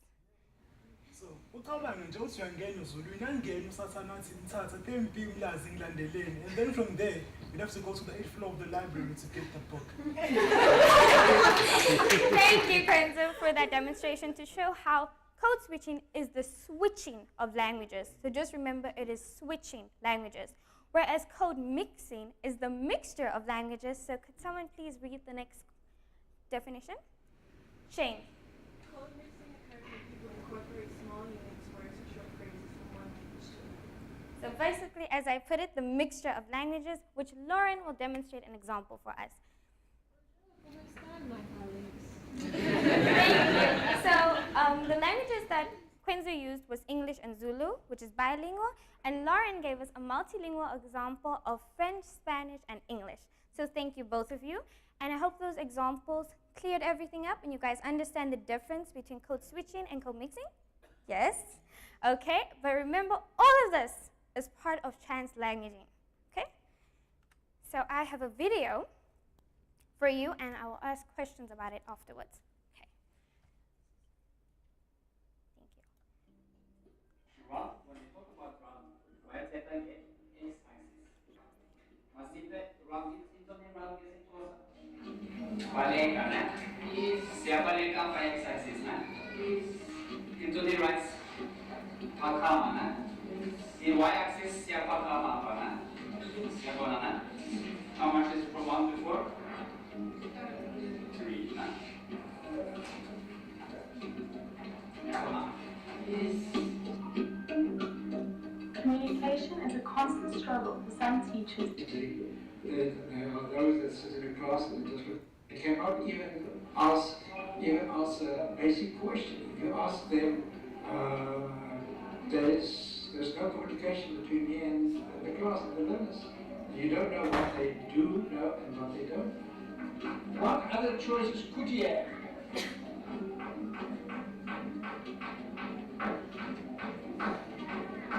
Anybody? You understand what is the question? Okay. Thank you. So just a brief context about the video. It takes place in South Africa in the Eastern Cape province, which is a province in South Africa, as you guys have states, in a town. And these learners are in grade 10, which is ages from 15 to 16. So these are learners that are 2 years away from university. Just keep that in mind. So what I would like to ask from everyone is, what did you notice about the benefits of translanguaging practices in the video? Quenzo?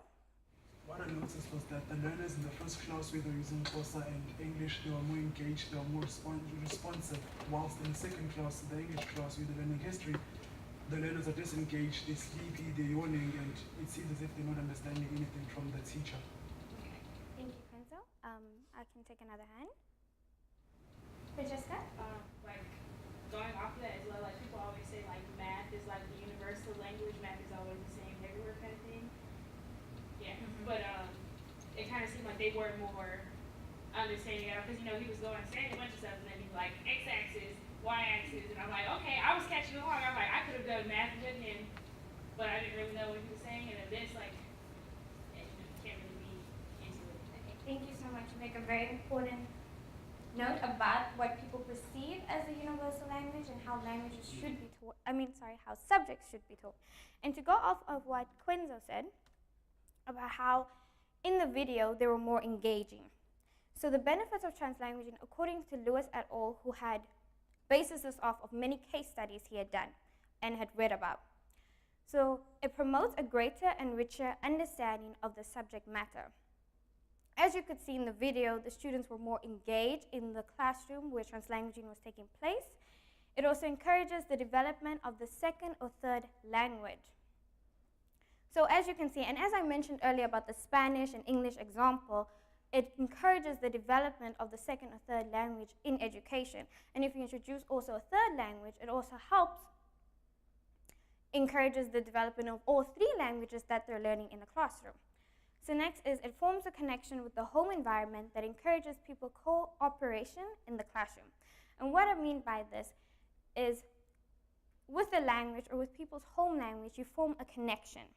And at home or in schools where you speak it with your friends or family, there's this sense of comfort and love towards your language.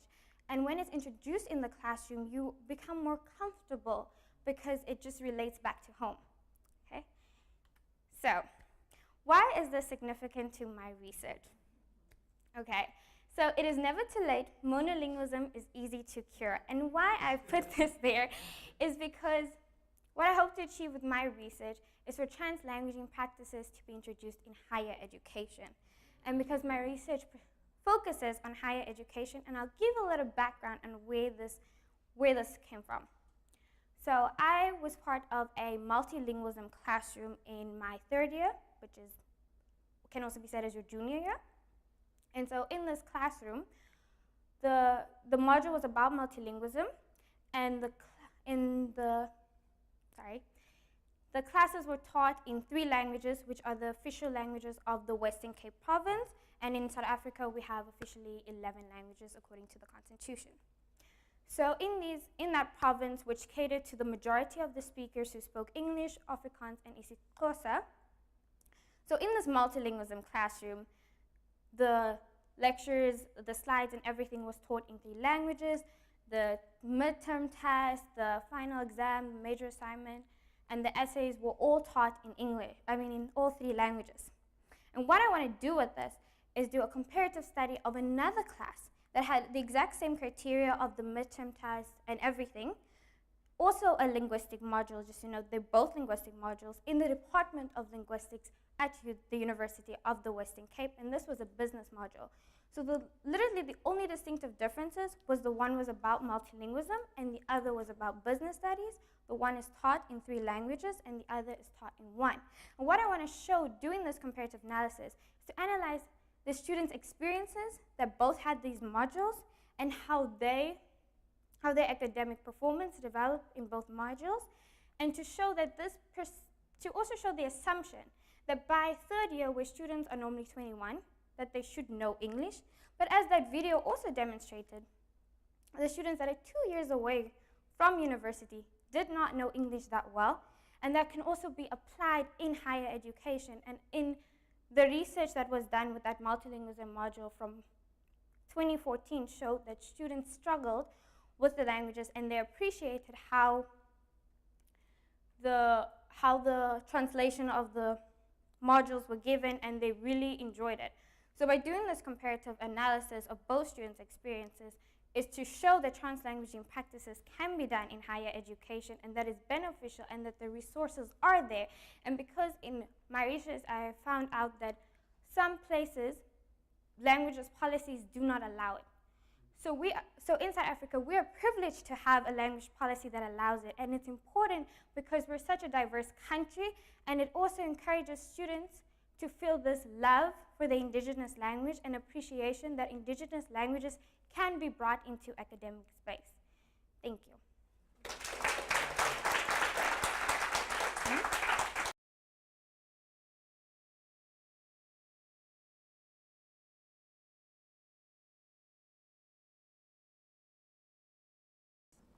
Yeah, ready. Okay, all right. Okay, for this particular component of the afternoon session, our next teacher will be Dr. Metzger. All right. Hi, everyone. Thank you for being here. I know it's a long day, so thank you for staying awake and listening. My name's Nikki Metzger. I'm a rising senior at Smith College, and I'm an Africana Studies major. And the title of this session is The Trouble with Media Representation of Biracial Black Femmes. And I wanted to start our session by posing 2 questions to the audience. So the first one is, what are terms you have heard or used to describe biracial or multiracial people? So just raise your hands. Yes. Mixed? Yeah, Francesca. A mutt? Yeah. Jacqueline? Light-skinned? Yeah. Maria? Mulattoes? Queen? Exotic? Abram? Mestizo? Yeah. Foreign. Okay. Yeah. Oh, thank you. And so the next question is, do you notice biracial and multiracial people using these same terms to talk about their own racial identity? If you notice a difference, why do you think that is? Yeah, Christoph.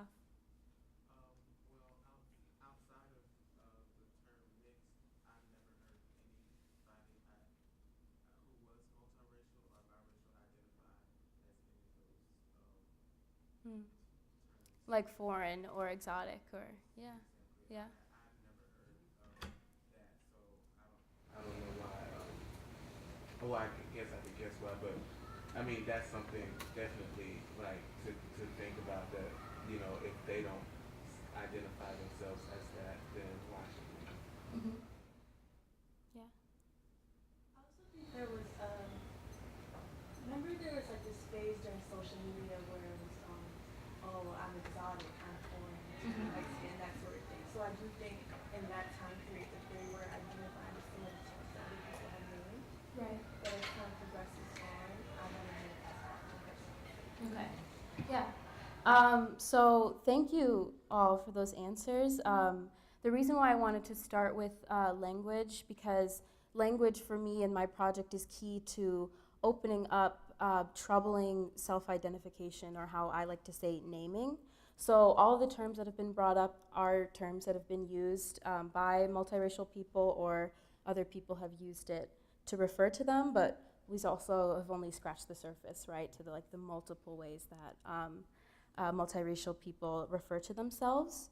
So in this session, I'm going to walk you all through multiple examples of how biracial black femmes are seen in popular media, namely photojournalistic essays, coffee table books of portraiture, and through comment sections on social media concerning biracial black femme celebrities, in this case, Amanda Stenberg. So to get into that, I still want to parse out the language that I'm using. So on the left, you'll see that I use biracial black. And so in my project, I'm engaging specifically people who identify as half black and half white. And so the trouble and the limitations of using biracial black is because it doesn't necessarily denote that they're half white, right? So that's the limitation that I have there, but the language that I use in opening up my study is in flux. And it's the same for mulatta, right? So I've experienced pushback, right, with using mulatta because it's a pejorative term.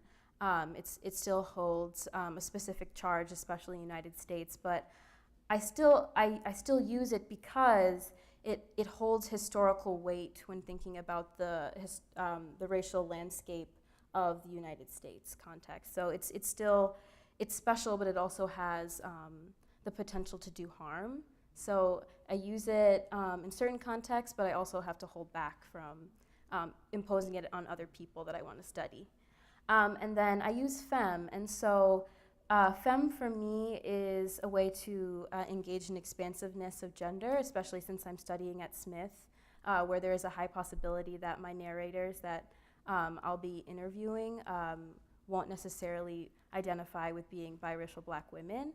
So if I could have a volunteer read the definition I have. Aria. Hoskin has defined femme as an identity that encapsulates femininity, that is dislocated from and not necessitating a female body identity, as well as femininity that is embodied by those whose femininity is deemed culturally unsanctioned. Thank you. So culturally sanctioned femininity would be someone who can live up to the standards, like Victorian standards that were set, right, of what femininity was. All right, so our first engagement is going to be, you're looking at a photo from the 2013 National Geographic photographic article entitled The Changing Face of America. And so this central portrait of Jordan Spencer circulated widely on social media platforms. And following her name is her self-identification as black/biracial, and then the census box that she checks. And so this census framework is really interesting to me because it's where a lot of mixed folk start their thinking about how they see themselves in a U.S. racial context. So for me personally, as early as second grade, I was filling out applications where I could only pick one box, and I was confused about what to pick if I could only pick one. And now, as of 2000, the year 2000, U.S. citizens can fill in more than one. And so what's interesting is how does a multiracial person think about their own identity if before they were only able to check one, but now they can check multiple boxes. So for Jordan, what's interesting when going in the lens of looking at gender and how popular this image was and how it was circulated on social media, the debates that surrounded her image were captivating to me because all of a sudden, it wasn't necessarily about Jordan Spencer, but it was articles were coming out were saying that by the year 2050, the average American will look like this, which is not true. And it sparked a lot of debate, and it was something very interesting because a lot of problematic issues that we can see journalists taking up is that they're choosing to frame the future of like the racial makeup of the U.S., thinking about hybridity and through the rising amount of interracial sexual relationships that result in children. And I argue that that's a very base level and obnoxious way of thinking about how we get to a post-racial state, right? Which post-racial in many people's minds would be a time and a place where we've sort of surpassed the oppression, right, of white supremacy. Okay, and so next example, right, would be when I was talking about the coffee table style books of portraiture of multiracial people. So coffee table book, these are the types of books that you could buy at like a bookstore. And so what I was troubling was the invitation of this particular book called Blended Nation, right? So on your right, when you open the book, you'll have a beautiful photograph of a multiracial person, then it's accompanied on the left by their identity stated in fractions. So we have half white, quarter black Creole, and quarter Asian Korean. And so I realized that this type of portraiture takes up a very external lens in examining multiraciality. And it's a piecemeal framework of defining by fractions. This is not an expansive framework of engaging multiraciality. And so sometimes in the world of like the sometimes messy world of self-identification for multiracial people, I've found that the fraction setup is something that doesn't actually emulate what it is to really be biracial. I don't feel fractions, I don't feel sixteenths or quarters. So it was something that I was interested in troubling. So here's another example of a photojournalistic essay, and this one's more recent than the first one you saw of Jordan Spencer. So what you're seeing are two twins, where one looks more phenotypically black. So phenotype here would be like how race appears on the body, right, in external factors. And so what I was noticing is that this type of display works on this almost like circus sideshow style way of looking at racial embodied oddity and sort of the wow factor of beholding these twins. And so I think what one can ask through analyzing photos like this is, what are the potential ramifications of photographs like this? And I'm going to throw that out to you to just have a little bit of discussion about what you might think could be the potential, the pitfalls for the people in the portrait, the people who are multiracial who are seeing stuff like this, and for monoracial people. Queen. I'm just gonna flesh this out and think about it, but it seems as if one of the biggest,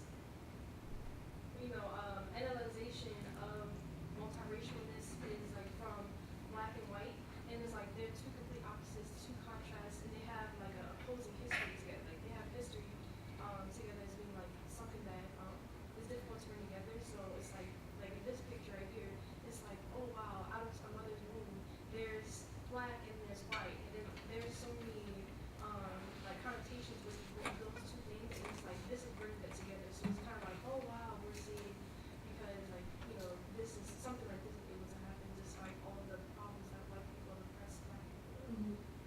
Thank you. Maria?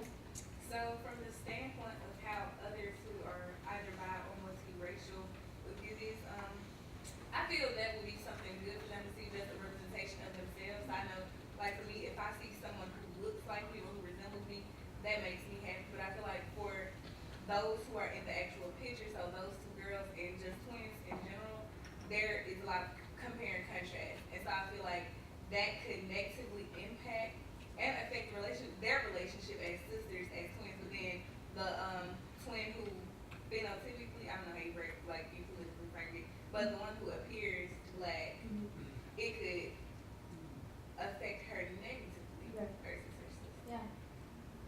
Thank you. So what I was seeing as some of the potential fallout is sort of exemplified in this comment thread on Instagram. So what you're looking at is a screenshot of an Instagram comment section on the first trailer for the film The Hate You Give. It's directed by George Tillman, and it's based off of a book, right? You're seeing the book cover in the bottom right corner. And so the contestation that arose was Amandla, who is a biracial black femme, is cast for the role of Star. And Star in this movie is confronting the murder of a black teenage boy that's a friend of hers. So, and then the fallout ensues of being an activist, et cetera. And so in the comment thread, people are noticing that this is following a general trend that we're seeing in a lot of movie making and show making, is that we have more and more representation of people who look like Amandla or Yara Shahidi or Zendaya when they're noticing that the character that was portrayed on the cover of the book is dark-skinned and has a definitely different hair texture than Amandla does. And so the repercussions that I'm noticing is that too often people such as Amandla are used as palatable representations of black characters, and especially when it comes to women. So you'll see in different shows, such as The Proud Family, the woman love interests are lighter skinned, whereas the men in the shows are darker skinned. So it comes out of a problem of taking up too much space, but as Maria was citing, it could also be like a time for someone who is biracial to say, oh, look, there's someone like me on TV. So there is that hint, like holding both of those at the same time. And so to wrap up, I want to tell you all, what is my research doing to address or confront visual narratives like this? And so what I'm doing is, as I've hinted, I'm engaging oral histories. I came into oral histories by learning the technique at Smith. I was documenting lesbian lives. I got to document the life of someone who is a close family member of mine. And I realized how beautiful and how capacious storytelling could be. And I found that that would be an interesting way for me to offer something to this academic work that gives a capacious way of talking about and moving through the questions that I have about the being of being multiracial. So I'm analyzing the things that you've seen today in my presentation, but I'm also compiling these stories. And so what's gained is that I'm able to not only access how they see themselves now, right? As a 21-year-old Smithy, how do you identify?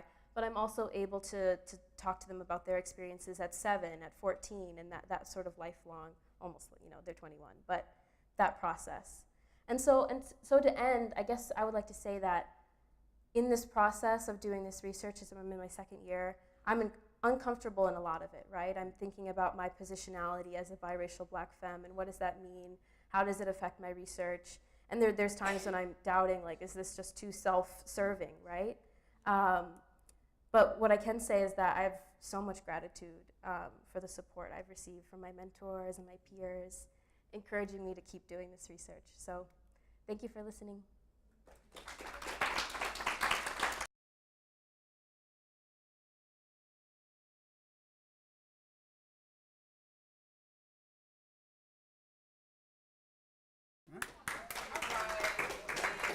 Okay.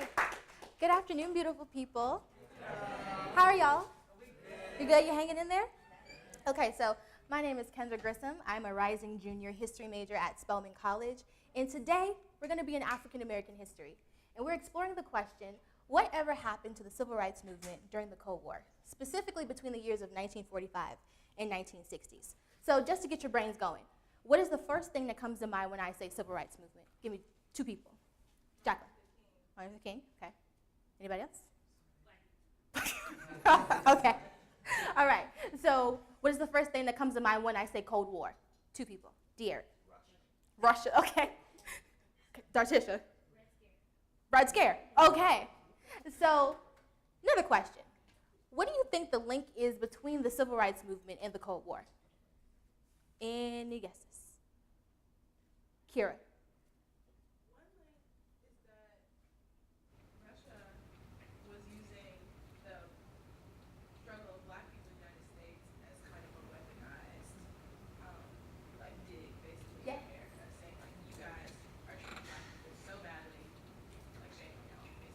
Perfect. So essentially, the Cold War is the social political climate that the civil rights movement emerged from.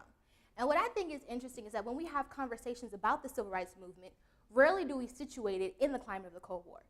And when that happens, we're not able to link or track the ways that the Cold War impacted the development of the civil rights movement. So that's what we're going to attack today, okay? And so we're going to break this down into 3 questions because this is a complex story. First question we're going to answer is, what was the Cold War? Second, we're going to answer, how did the Cold War climate impact black activism? And lastly, we're going to tackle the question, what were some of the tactics that black activists employed to further their civil rights agendas during the Cold War? So before we jump into what the Cold War was, so Cold War is linked to communism, okay? So to talk a little bit about the history of the Communist Party within the United States of America, the Communist Party of the United States of America, the CPUSA, during the 1920s and 30s were a very active party. They were dedicated to anti-colonialist, anti-imperialist, and anti-racist work. So basically they stood against everything America stood for. And not only was this party about talking a good game, they were also actively working to support what they stood for. And they actually gained popularity amongst the African American community. And one of the most commendable efforts of the Communist Party on behalf of the black community was the Scottsboro Boys case. Anybody ever heard of Scottsboro Boys? Okay, just to give you a brief background, there were 9 young African American men between the ages of 13 and 20 who were accused of raping 2 white women. I think this happened in 1931. And the courts found these young black men guilty, and they were sentenced to death by lynching. But the Communist Party, provided legal aid for the Scottsboro Boys. They had a retrial, and they successfully revoked their lynching sentence, okay? So just keep this in mind as we go into defining what the Cold War is. So the Cold War starts in 1945. So America has just returned from World War II, and here they are again in yet another war. But this time, the warfare isn't physical, it's ideological. Their main opponent is the Soviet Union, and as aforementioned, this is a battle of ideologies, with American democracy on one side and Soviet Union communism on the other. And let's be very clear here, the United States was adamant about preventing the spread of communism, both domestically and internationally. So consequently, what you see happening domestically is this growth of anti-communist sentiment.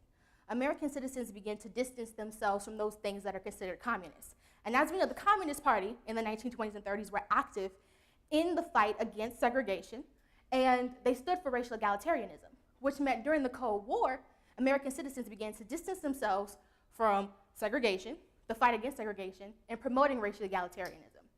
So by 1947, the Cold War dominated the American political scene, meaning that Americans were really paranoid about the spread of communism domestically, which meant that if you were caught saying, I believe in racial equality, I'm here for integration, I want to critique American democracy, oh, you were a threat to the government, you were most definitely a communist. So this explains things like integration is communism, race mixing is communism, and you see a pushback against the propelling of civil rights agendas.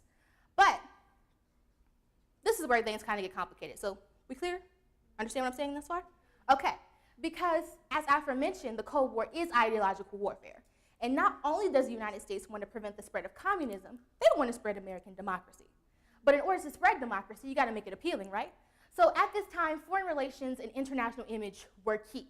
So the image of democracy had to remain unblemished. But the reality was, American democracy wasn't unblemished. What do you believe was the greatest blemish to American democracy at this time? Racism. Race. Absolutely. So, consequently, can someone read this quote for me? Jacqueline? Domestic civil rights crises would quickly become international crises. Yes. Mary Duziak explains civil rights issues became a matter of prime concern for U.S. foreign relations. And to really emphasize this point, by 1949, the main theme of communist propaganda against the United States was the issue of race. So the United States had to get ahead of this, because they got to make themselves look good. We got to make democracy appealing. So what they do is begin to craft this meticulous narrative that they perpetuate from 1946 until 1960. And basically, this is this great story about democracy, that social change was possible, that no matter how slow the democratic process is, that eventually justice would prevail and equality for all would come. No matter how slow or gradual the process was, democracy was always going to be superior to communism, okay? What is interesting here, though, we see that there is this conflict between what is going on domestically and the image that they're projecting abroad. We're aware that there's pushback against the fight against segregation and racism, yet America's trying to convince the world that, no, we're working on the race issue. I promise. But what's interesting is, in order to maintain this narrative of slow, gradual process toward change, America had to substantiate their narrative with some kind of action. So this kind of forced civil rights reform, no matter how slow, it kind of forced them to do it. And the government was so pressed about maintaining this narrative that if you were someone that came against their official narrative, they were going to take steps to silence you. So the question is, what does this mean for civil rights activists and black people who just want their rights? Okay, can someone read this quote for me? Autumn? Civil rights groups had to walk in a fine line, making it clear that their reform efforts were meant to fill out the contours of American democracy and not to challenge or undermine it. Absolutely. And Mary Duziak, who is a historian, goes on to explain that what emerges during the Cold War is this limited scope of acceptable activism. And so civil rights organizations, if they stepped out of that scope of acceptable activism, what happened was they were silenced. They risked stalling their movement. So it really came a choice why either we're going to submit to what is appropriate activism during the Cold War, or we're going to risk stalling our progress overall. Okay, so the question is, what tactics did Black activists employ to further their civil rights agendas during the Cold War? Any guesses? What do y'all think they began to do? Julie? Respectability politics? Absolutely. That's a big one. Anyone else? Oh, yeah. Maybe peaceful protest? Peaceful protests? Yes. Okay. So those were both things that became key to civil rights activism during this Cold War climate. So one of the biggest things was judicial action. Because, again, you can't critique American democracy. So African Americans thought we're going to use the democratic process for our benefit. So we're challenging the system from within the system. And one of the greatest examples of an organization that used judicial action was the NAACP Legal Defense and Educational Fund, or the LDF. Now, the LDF was founded in 1940 by Thurgood Marshall and Charles Hamilton Houston. It was a legal division within the NAACP. Now, note that the NAACP was an organization that was geared toward the attainment of equal rights for Black folk, as well as equal access to resources such as education. So, the biggest thing that was against their fight for segregation was the fact that segregation was law. It was legal. Can anybody tell me the Supreme Court case that made segregation legal? Yes, Plessy versus Ferguson. So the idea is we need to chip away at Plessy versus Ferguson to get rid of this law that makes segregation run the nation. Okay? So they decided they're going to challenge the separate but equal doctrine used in the judicial system, but specifically in cases on education. And spoiler alert, this is the organization that goes on to take Brown versus Board of Education to the Supreme Court in the 1950s. But before Brown versus Board of Education, the LDF has 4 cases that kind of lay the groundwork for the success of Brown versus Board of Education. Note that all these cases had adult plaintiffs who were looking to gain access to law schools.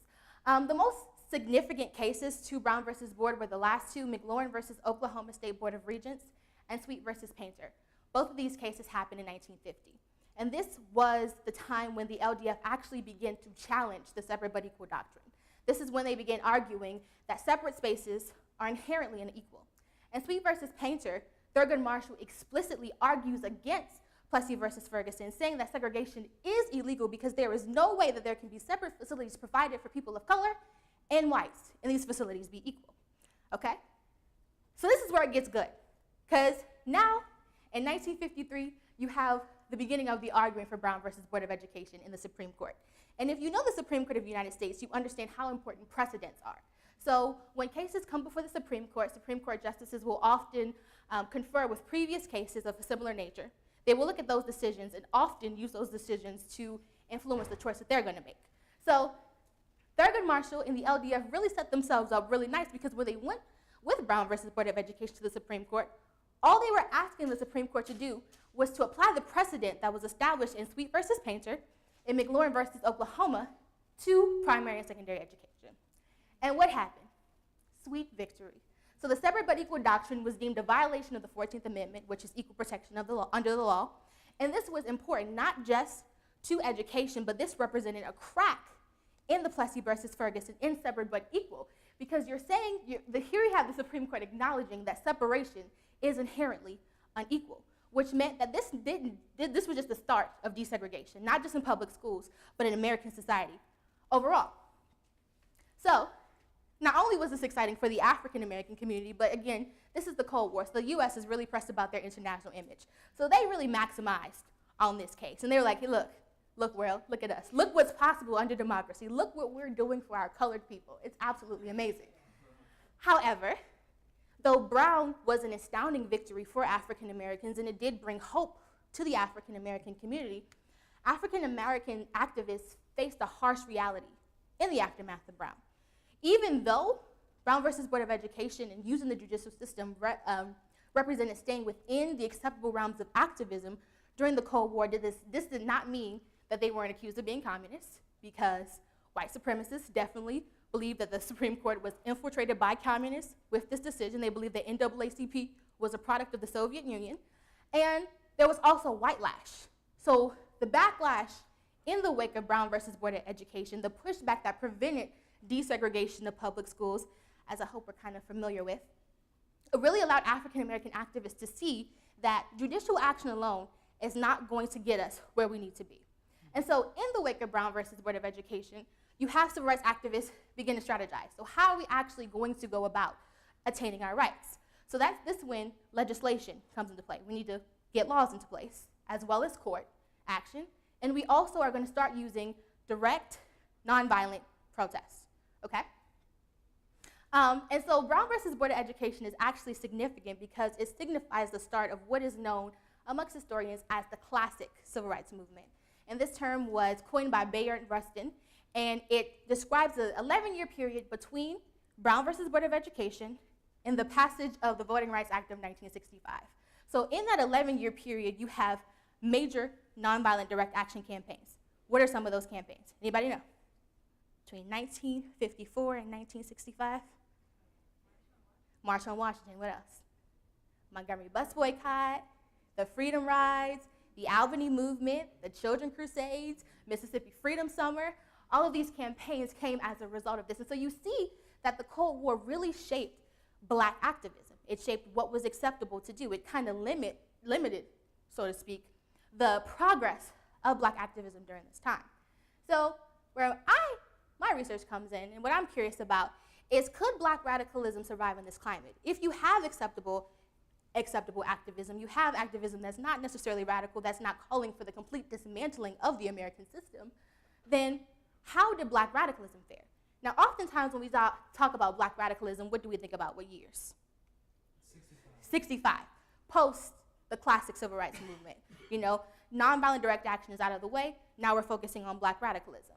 However, as a historian, I know that things just don't happen, and that the uprising of Black radicalism was not coincidental, okay?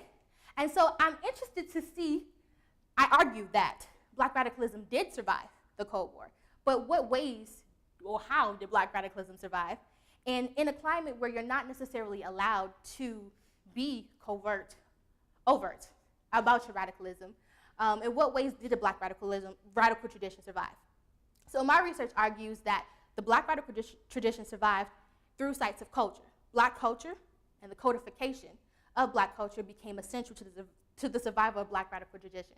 So my research looks specifically at music and literature produced in conjunction with the Black labor movement in Detroit from the years of 1945 and 1960, okay? So that is my presentation. That was a lot of history and a little bit of time, so if you have any questions, please let me know.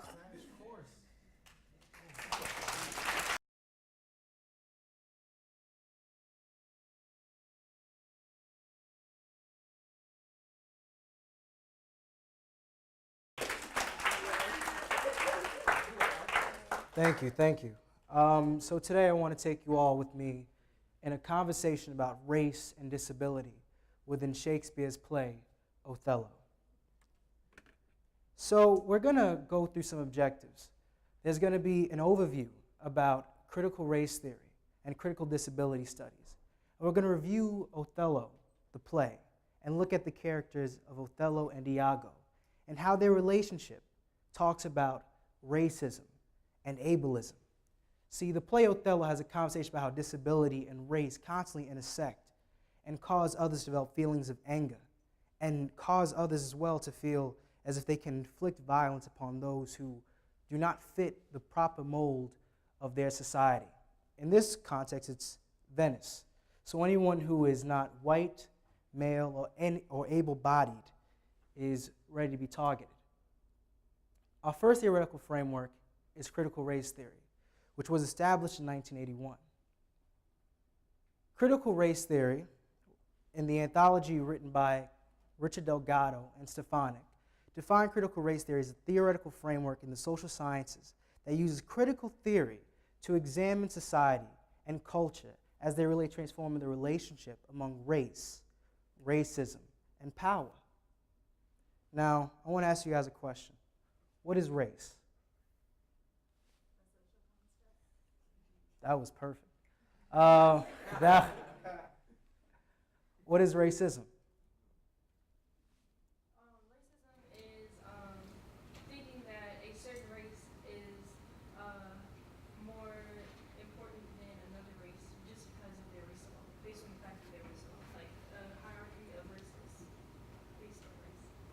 Thank you, Queen.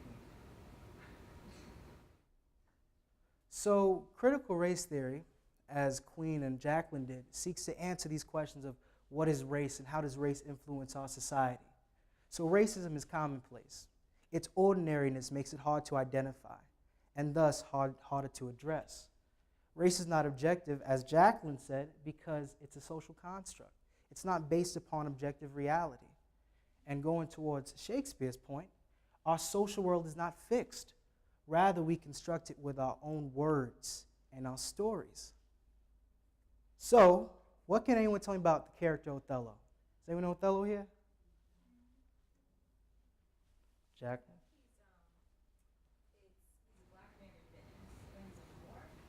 Perfect. Oh, that's what I knew. Hey, man. Anyone else? Well, if you knew more, you wouldn't be here.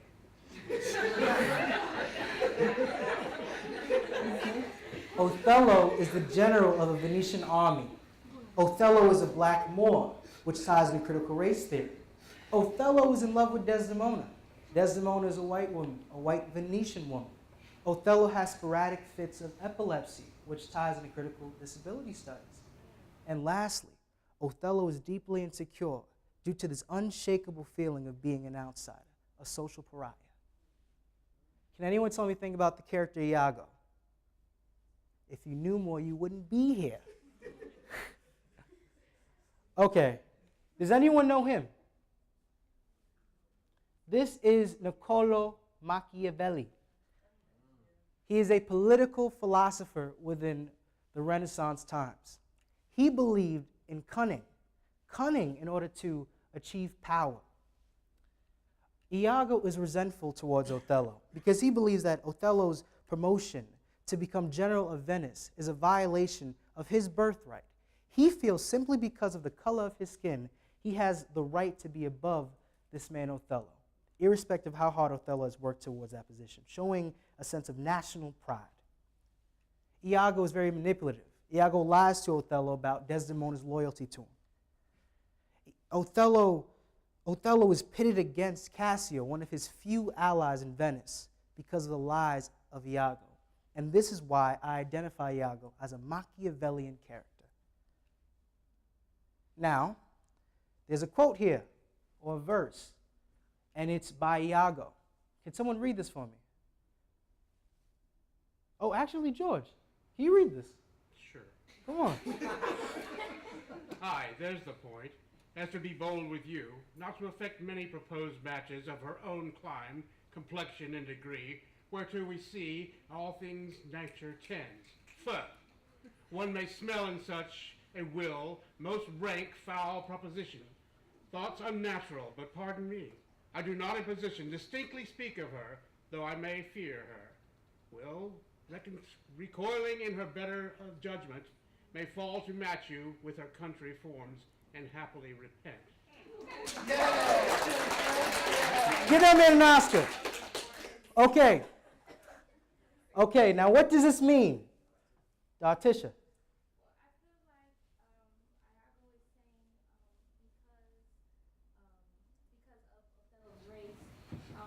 Desdemona will never really truly love him. It says that she may fall to match you with her country form and happily repent. So if she ever does love him, that she really can't because he doesn't fit in that country form of who the man is. That's perfect. Do you go to Fiscus? I go to Fisk. Oh. That's perfect. So as Dartisha's saying, Iago's telling Othello that Desdemona can never truly love him because he is an outsider. The color of his skin could never match hers. And thus, she will always love a man of her own form, a Venetian man. Thus, he brings up the example of Cassio. And this brings Othello to a jealous point. A very dark, dark, jealous point. Now we're going to look at critical disability studies, ladies and gentlemen. Critical disability studies seeks to dispel the negative stigma around being disabled. CDS maintains that being disabled is not a personal misfortune or an individual defect, but a byproduct of a disabling social and built environment. So, The question here is not what is disability, but should we treat disability? Why or why not? I'll take two hands. Jacqueline, my favorite student. We live in like an able-bodied society, so if everyone say was born and we all utilize wheelchairs or something, like we would have a wheelchair-friendly society. So it's not something that needs to be treated; it's something that needs to be accepted. Perfect. Anyone else? I think it depends on the person. I mean, if you look at if you were given the ability to improve your situation and be considered normal in the way that people do, I feel like if you feel like that's a choice you want to make, then it should be accepted. If not, then it's the same thing. But does normalcy mean improvement? That's true. That's true. Oh, dear, go ahead, man. I like you. I just want to know what we mean by treat, because what does that term really mean? Perfect. Segue. The medical model. The medical model understands disability through the context of impairment and investigates how society and institutions can help to fix, meaning through medical treatment, disabled people. The social model of disability studies and analyzes how society disables people, through creating an environment that is socially, physically, and mentally inaccessible to those who are identified as being disabled. The next one is normalcy, always improvement. This model, the identity model, interprets disability identity as a result of shared experiences of discrimination and regards people with disabilities as a minority group. So now, we're going to look at a close reading of ableism within Othello. Can someone read this for me? Yet I'll shed not her blood, nor scar that white the skin of her in snow, and smooth as monuments of Alaster. Okay, Othello is talking about Desdemona. Now, why would I place this here as a close reading of ableism? What does this mean? Anyone go and hit me with it? Is it because like he's sparing her like well-being because of her white skin? Is that why? So it's like because of her white skin, like she's protected from being hurt. And also, what is this word right here? Scar. Scar. Her body. He does not want to. Her body is so perfect that it's not only her white skin that's perfect, but the fact that she does not have a scar. Othello is saying this. Othello is saying this because he's thinking about killing Desdemona. Iago, the villain here, has indoctrinated Othello in such a way where he not only questions Desdemona's fidelity to him, but he questions her, he actually accepts the feelings of racism and ableism, the teachings of racism and ableism given to him by Iago. He becomes indoctrinated in self-hate. Now, why should I care? When I tell people I do Shakespeare, they ask me, brother, why should I care? It seems to be like a pretty consistent theme. Well, I'll tell you. William Shakespeare has almost an immortal influence on European culture. And as Americans, we do live in a European culture. And that we notice from, for example, the narratives within critical race theory that stories have an impact, right? And if we can change the way these narratives are told, then we can change the way people perceive others. See, we always say the personal is political, but we never, ever, ever, ever say that the theatrical is also political. See, that if we influence the way people and the way media perceives people, then it's possible that we can have people who never would have questioned racism. We can have people who never would have questioned ableism, question ableism, changing the conversation, and then just by doing that, they can get out there and change policy. And also, this is a really cool thing I'm doing right now. That I'm working, and Justin too, future Dr. Shaw, is working to bridge the gap in the research between critical race theory and critical disability studies within the works of William Shakespeare. There's research on critical race theory in Shakespeare, of course. And there's research on critical disability in Shakespeare in loads. But there is not that much research, or if any, about the research of race and disability as they intersect within William Shakespeare. How much time do I have left? Because I'm done, baby. Also, also, I want to leave you guys with a story here, man. Who knows Emmett Till? Okay. Emmett Till had a speech impediment. Did anyone know that? You knew that, right? Emmett Till is a young, well, I'm done with the presentation, so you guys can't critique me on this one, so I'm just going to talk to you guys regularly. So I would just say Emmett Till is a young man who was in Mississippi. He was from Chicago, went to Mississippi for vacation, and a white woman said that he whistled at her, and they were offended by this, and then they went to his house, and some white folks went to his house and beat him up and just mutilated his body, left him in the water, rose up, and this is what some argue sparked the civil rights movement. Well, so I know you don't argue that. I'm not even going to challenge the story, but I would say that the white woman said that Emmett Till whistled at her. Emmett Till's speech impediment, he can only open his throat by whistling. So he probably didn't even whistle at her. He was trying to open up his throat.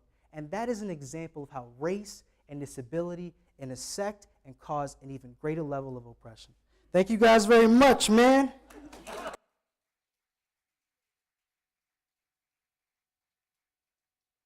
Probably going to be in trouble, and you did this wrong and that wrong, and I accept it.